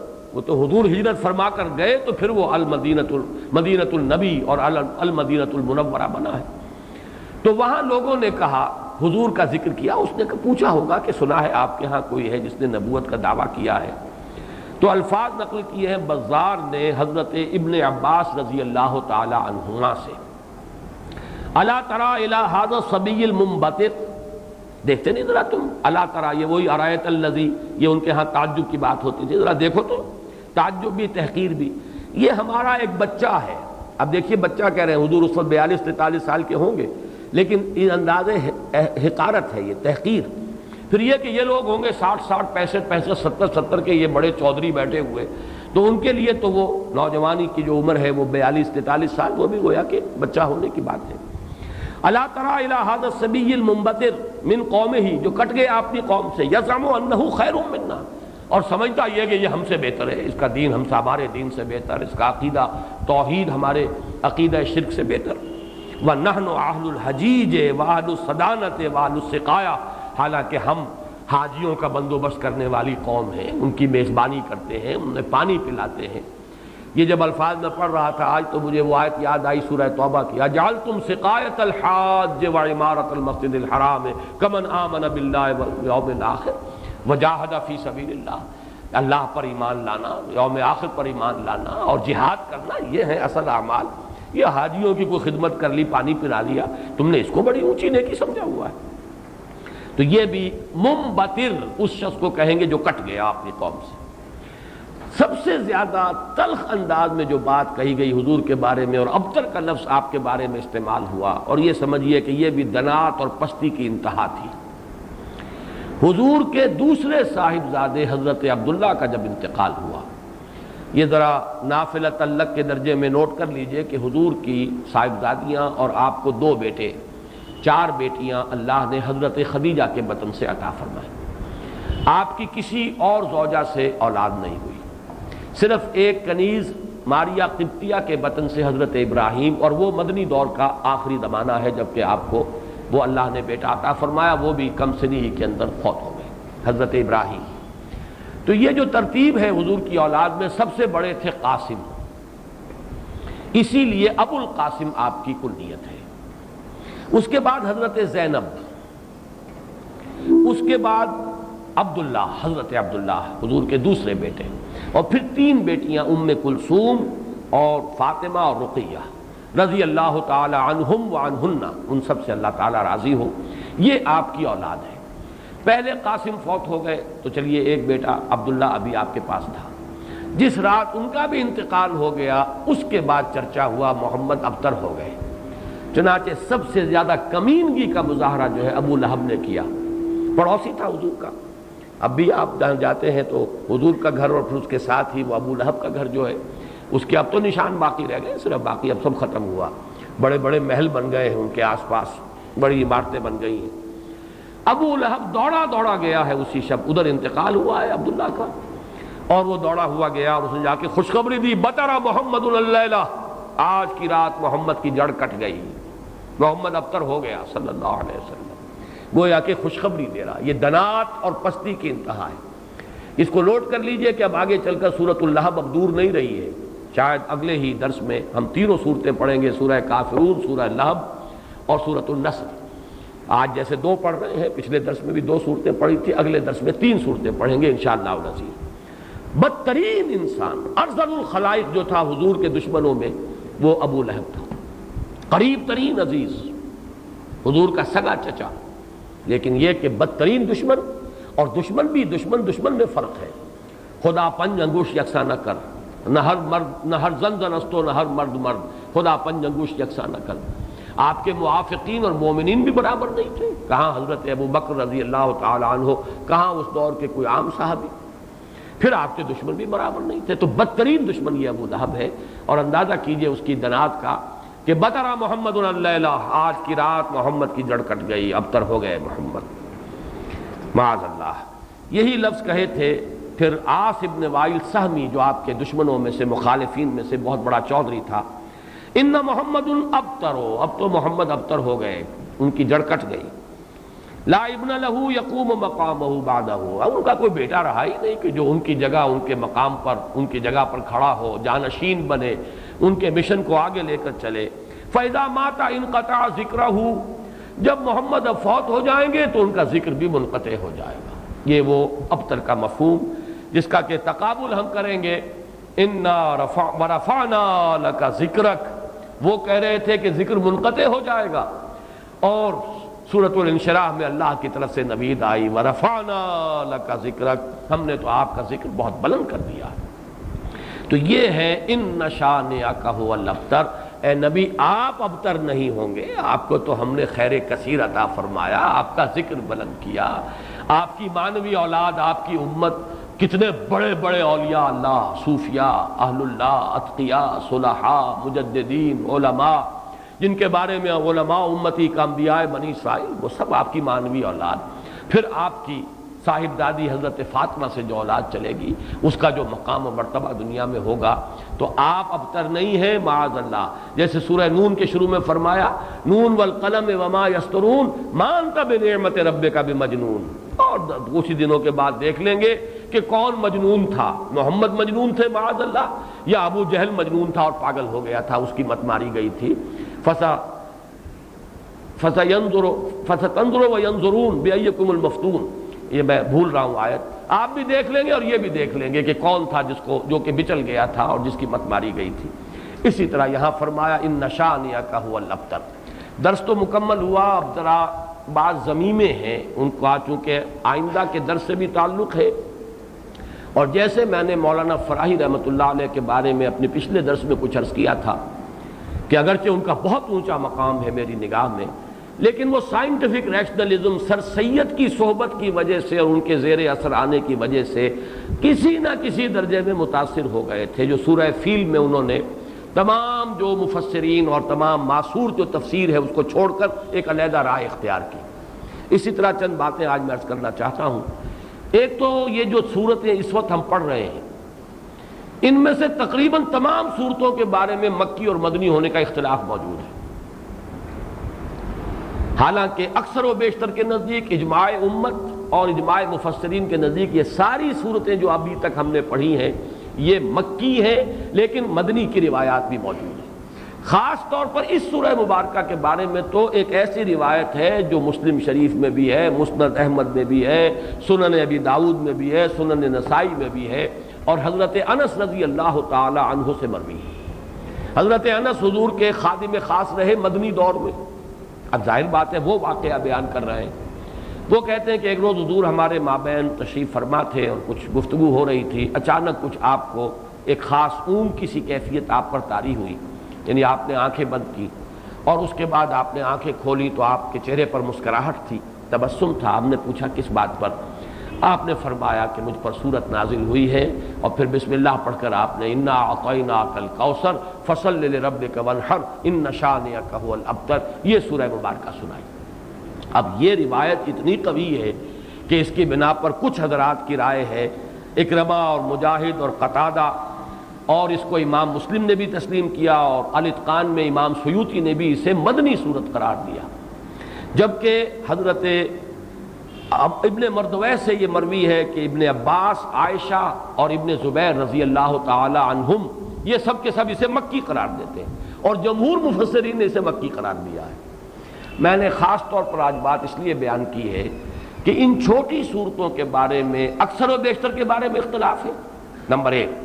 نمبر دو یہ کہ اصل میں اس میں جو تعویل ہو جاتی ہے، اور بہت سی صورتوں کے بارے میں کہا گیا یہ 2 دفعہ نازل ہوئی، سورہ اخلاص مکے میں بھی نازل ہوئی، مدینے میں بھی نازل ہوئی، فلاں صورت مکے میں بھی نازل ہوئی، مدینے میں بھی نازل ہوئی۔ یہ دو دفعہ کے نزول کا مطلب کیا ہے؟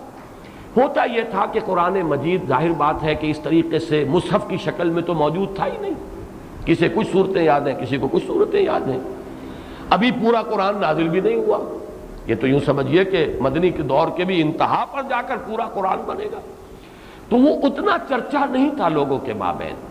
اور وہ صورتیں کہ جو مکی دور میں نازل ہوئی تھیں، جب وہ حالات و واقعات ایسے ہوتے تھے مدنی دور میں بھی کہ جن پر ان صورتوں کے مضامین کا انطباق ہوتا تھا، تو حضور اس وقت جب پڑھتے تھے تو لوگ یہ سمجھتے تھے یہ ابھی نازل ہوئی، حالانکہ وہ اصل میں مکے کے دور میں نازل ہو چکی۔ لیکن یہ کہ جیسے کہ انطباق ایسا ہو جاتا ہے، وہ واقعہ بہت ہی مشہور ہے کہ سورہ آل عمران میں وہ آیت موجود ہے وَمَا مُحَمَّدٌ إِلَّا رَسُولٌ قَدْ خَلَتْ مِن قَبْلِهِ الرُّسُلُ أَفَإِن مَاتَ أَوْ قُتِلَ انقلبتم عَلَىٰ أَعْقَابِكُمْ۔ لیکن جب حضور کا انتقال ہوا ہے اور حضرت عمر پر ایک جذباتی کیفیت طاری ہوئی اور تلوار کھینچ کر آپ بیٹھ گئے کہ جو کہے گا کہ محمد کا انتقال ہو گیا اس کی گردن اڑا دوں گا، پھر حضرت ابو بکر آئے، سیدھے گئے حجرہ عائشہ میں۔ حضرت عائشہ ان کی اپنی صاحبزادی ہیں، وہاں تو کوئی حجاب نہیں، پردہ نہیں، حضور کا جسد مبارک وہاں تھا اور چادر پڑی ہوئی تھی اوپر، چادر ہٹائی پیشانی پر، پیشانی مبارک پر بوسہ دیا۔ آپ نے وہاں الفاظ بھی کہے کہ اللہ آپ پر 2 موتیں جمع نہیں کہے گا، بس یہ موت تھی جو آ گئی، اب تو حیات ہی حیات اور حیات طیبہ ہے۔ باہر آ کر اب آپ نے خطبہ دیا، من کان یعبد محمدا فإن محمدا قد مات ومن کان یعبد اللہ فإن اللہ حی لا یموت۔ جو کوئی محمد کو پوجتا تھا وہ سن لے کہ محمد کا انتقال ہو گیا، اور جو کوئی پجاری تھا اللہ کا، پوجنے والا اللہ کو، وہ جان لے کہ اللہ تو زندہ ہے جس پر کبھی موت طاری نہیں ہوئی۔ پھر آیت پڑھی وما محمد الا رسول قد خلت من قبلہ الرسل۔ حضرت عمر فرماتے مجھے ایسے محسوس ہوا جیسے یہ آیت اسی وقت نازل ہوئی۔ یہ جو کیفیت ہوتی ہے کہ آیات کا جب مضامین کے اعتبار سے انطباق ہوتا تھا مدنی دور کے مختلف واقعات پر، تو صحابہ یہ سمجھ لیتے تھے بعض کہ شاید یہ صورت ابھی نازل ہوئی ہے، حالانکہ وہ صورت مکی دور کی نازل شدہ صورتوں میں سے۔ یہ میں نے خاص طور پر آج یہ ضمیمہ اپنے درس کا اس لیے بیان کر دیا ہے کہ اگلے درس میں ایک بڑی اہم بحث آئے گی سورۃ النصر کے زمانہ نزول کے بارے میں۔ میری رائے چونکہ اس کے بارے میں نے کافی غور و خوض کیا ہے، اور جس رائے پر میرا دل ٹھکا ہے وہ عام جو تفاسیر میں رائے ہے اس سے مختلف ہے، اس لیے میں نے یہ پورا مضمون آج تمہیداً بیان کر دیا کہ خود اس سورہ مبارکہ کے بارے میں مسند احمد ابن حنبل، صحیح مسلم اور سنن ابی داؤد اور سنن نسائی کی روایت کے برعکس جمہور مفسرین نے، ان کے نزدیک اس روایت کی روح سے یہ مدنی ہے، لیکن جمہور مفسرین نے اس کو مکی قرار دیا ہے۔ تو گویا کہ اس میں رائے قائم کرنے کا موقع ہے، امکان ہے، اور انسان جو ہے مضمون کی دلالت کے اعتبار سے مضمون کیا ہے صورت کا کوئی نہ کوئی رائے قائم کر سکتا ہے۔ اب دوسری بات میں عرض کر رہا ہوں، آج میں نے تذکرہ کیا تھا اور وہ میں نے جیسے کہ پچھلی مرتبہ عرض کیا تھا، اب یہ مصحف کا درس، قرآن مجید کا درس مسلسل اب ختم ہوا چاہتا ہے۔ میں سمجھتا ہوں کہ 2 نہیں تو میکسیمم 3 نشستوں میں ہم پہنچ جائیں گے اختتام تک مصحف کے۔ تو چند باتیں میں اپنے اس درس میں ریکارڈ کرا رہا ہوں تاکہ کچھ پتہ نہیں دوبارہ پھر یہ کہیں درس جو ہے شروع ہو تو زندگی میں کتنی مہلت ملے، کہاں تک میں پہنچ پاؤں۔ تو چند باتیں جو ہیں وہ افادہ عام کے لیے میں چاہتا ہوں کہ ابھی وہ نوٹ ہو جائیں، رجسٹرڈ ہو جائیں اور وہ ریکارڈ ہو جائیں۔ اور چونکہ میں نے اپنی 4 سورسز قرار دی ہیں، علامہ اقبال، ڈاکٹر رفیع الدین ایک سورس ہے، لیکن وہ کوئی مفسرین میں سے ہے ہی نہیں، ایک فکر ہے، ان کا سوچ ہے، تعبیر کی ہے انہوں نے۔ علامہ اقبال کو میں اس دور کا سب سے بڑا ترجمان القرآن مانتا ہوں۔ عظمت قرآن کا جتنا انکشاف اس شخص پر ہوا میرے نزدیک کسی دوسرے شخص پر نہیں ہوا۔ یہ میرا وہ قول ہے جس کو میں کھلم کھلا کہتا ہوں، بغیر بلا خوف تردید کہتا ہوں، لیکن بہرحال مفسر نہیں، میں نہ عارف، نہ مجدد، نہ محدث، نہ فقیہ۔ اور دوسرا جو ہے وہ شیخین، شیخ الہند، شیخ الاسلام۔ شیخ الہند مولانا محمود حسن کا ترجمہ اور شیخ الاسلام مولانا شبیر احمد عثمانی کے حواشی، یہ عروۃ الوثقیٰ ہے جس کو میں نے مضبوطی سے تھاما ہے۔ سلف کے ساتھ میرا رشتہ اس حدیث اور اس ترجمے اور تفسیر کے حوالے سے قائم ہے، اسلاف کے ساتھ میں جڑا ہوا ہوں، یہ عروۃ الوثقیٰ اس کی وضاحت میں کر چکا ہوں۔ لیکن استفادہ زیادہ جو میں نے کیا ہے وہ دوسرے 2 شعبے ہیں، مولانا فراہی اور ان کے شاگرد مولانا اصلاحی، مولانا ابوالکلام آزاد اور ان کے مانوی جانشین مولانا سید ابو العلا مودودی۔ ان میں سے 2 حضرات کے ساتھ میری طویل ایسوسیشن رہی ہے، جماعت اسلامی کے ساتھ مولانا مودودی کے ساتھ، پھر مولانا اصلاحی صاحب کے ساتھ اس سے بھی طویل۔ اس پہلو سے میں ان دونوں کے مابین جو بھی کوئی ربط اور تعلق ہے یا جہاں جہاں مجھے اختلاف ہوتا ہے میں اس کو خاص طور پر بیان کر دیتا ہوں، وہ کسی قد کی وجہ سے نہیں ہے، بلکہ اس لیے کہ چونکہ میں نے ان سے بہت کچھ فیض حاصل کیا، لہذا جہاں مجھے ان کی کسی رائے سے اختلاف ہے اسے میں نوٹ کروا دیتا ہوں، تاکہ وہاں میری رائے جو ہے یہ نہ سمجھی جائے کہ میری رائے بھی وہی ہے جو مولانا مودودی کی ہے یا مولانا اصلاحی کی ہے۔ بہرحال اس وقت جو بات مجھے نوٹ کرانی ہے وہ یہ ہے، کیونکہ میں نے آج کہا تھا کہ تفسیر سورہ کوثر کا جب میں نے تقابلی مطالعہ کیا، مولانا اصلاحی صاحب نے تو کچھ بھی نہیں لکھا اور کوئی اس پر محنت نہیں کی، کوئی حق ادا نہیں ہوا۔ مولانا فراہی کی کچھ چیزیں نقل کی جیسے سورہ فیل میں نقل کی ہیں، اسی طریقے سے سورہ کوثر میں نقل کر لی ہیں، لیکن یہ کہ مولانا مودودی نے تفہیم میں واقعہ یہ کہ حق ادا کیا ہے، بڑی محنت کی، ساری معلومات جمع کر دی۔ البتہ ان دونوں میں جو ایک فرق و تفاوت ہے اس کے اعتبار سے 2 پوائنٹ نوٹ کر لیں۔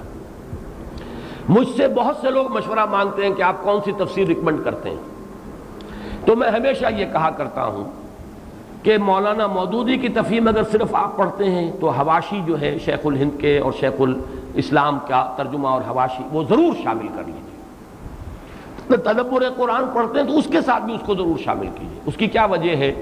یہ دونوں تفسیریں چاہے تفہیم القرآن ہو چاہے تدبر قرآن ہو، دین کا جو باطنی پہلو ہے، تصوف کی جو چاشنی ہے، اس سے یہ دونوں تفسیریں بالکل خالی ہیں، قائل ہی نہیں۔ جب قائل نہیں تو ادھر ان کی توجہ نہیں ہوئی، ان حقائق پر نگاہ نہیں گئی۔ موتی ہیں بکھرے ہوئے ہیں، لیکن یہ کہ آپ کی توجہ نہیں ہے، آپ کو نظر نہیں آگے کہ موتی بکھرے ہوئے ہیں۔ مولانا مودودی کا بھی وہ مزاج نہیں، مولانا اصلاحی صاحب کا بھی وہ مزاج نہیں، بلکہ مولانا اصلاحی صاحب زیادہ ہی سخت ہے۔ اس اعتبار سے ان دونوں کی تفسیروں کے اندر یہ پہلو جو ہے، ایک پہلو بہت ہی یوں سمجھیے کہ یعنی نظر انداز ہو گیا ہے، اس پہلو سے وہاں بڑی کمی ہے۔ اس کمی کو پورا کرنے کے لیے حرکی پہلو تفہیم القرآن میں ہے، تدبر قرآن مجید کے اپنے اسالیب، زبان کی بحث، ادب کے حوالے سے، اور نظم القرآن، قرآن کا نظم، سورتوں کا، آیات کا، یہ مولانا اصلاحی صاحب کا خاصہ ہے۔ لیکن دونوں چونکہ اس سے خالی ہے، معنوی اور وہ جو روحانی مباحث ہے، تصوف کے موضوعات ہیں، لہذا اس کو تو شامل کرنا چاہیے ہر صورت، یعنی شیخ الہند کا ترجمہ اور مولانا شبیر احمد عثمانی کے حواشی۔ باقی ان دونوں کا، تفہیم کا اور تدبر کے تقابل میں ایک بات نوٹ کر لیجئے، تفہیم مولانا نے لکھنی شروع کی تھی جبکہ ابھی 40 برس کے بھی نہیں تھے۔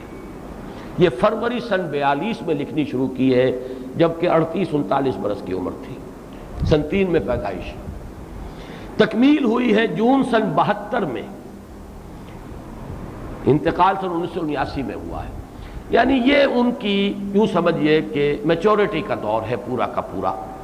لیکن یہ کہ شروع میں تفہیم بہت مختصر ہے، 7.5 پارے ایک جلد میں آ گئے، حواشی بہت ہی مختصر، کوئی گہرائی نہیں، کوئی تفصیل نہیں، کوئی شدید محنت نہیں۔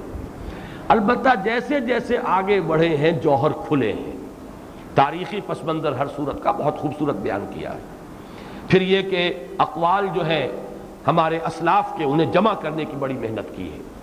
چنانچہ آپ دیکھیں گے کہ یہ آخری جلد جو ہے میرے نزدیک تفہیم کی آخری جلد سب سے زیادہ قیمتی ہے۔ اس کے برعکس معاملہ اصلاحی صاحب کا ہے۔ اصلاحی صاحب نے سن 58 میں شروع کی تدبر قرآن، جبکہ ان کی عمر اس وقت 54 برس کی تھی۔ ختم کی ہے سن 1980 میں جبکہ 76 برس کے ہو چکے تھے۔